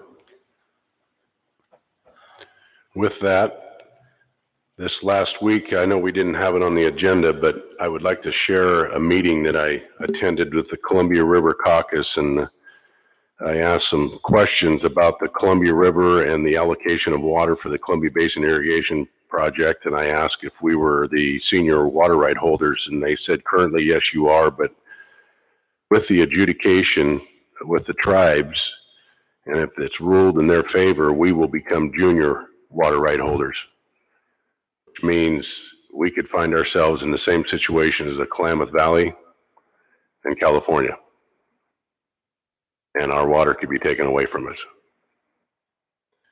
So it's a very big concern of mine. I was on the phone today with Wes McCart from Stevens County, and he says that there's an RCW 9040 that was passed in 1905. It's law, but this adjudication will precede it and overrule it.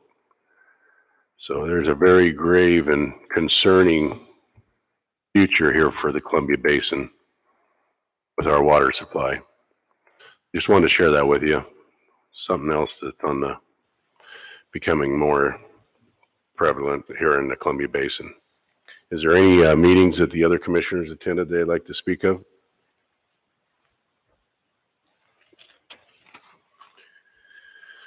Hearing none, the meeting is adjourned.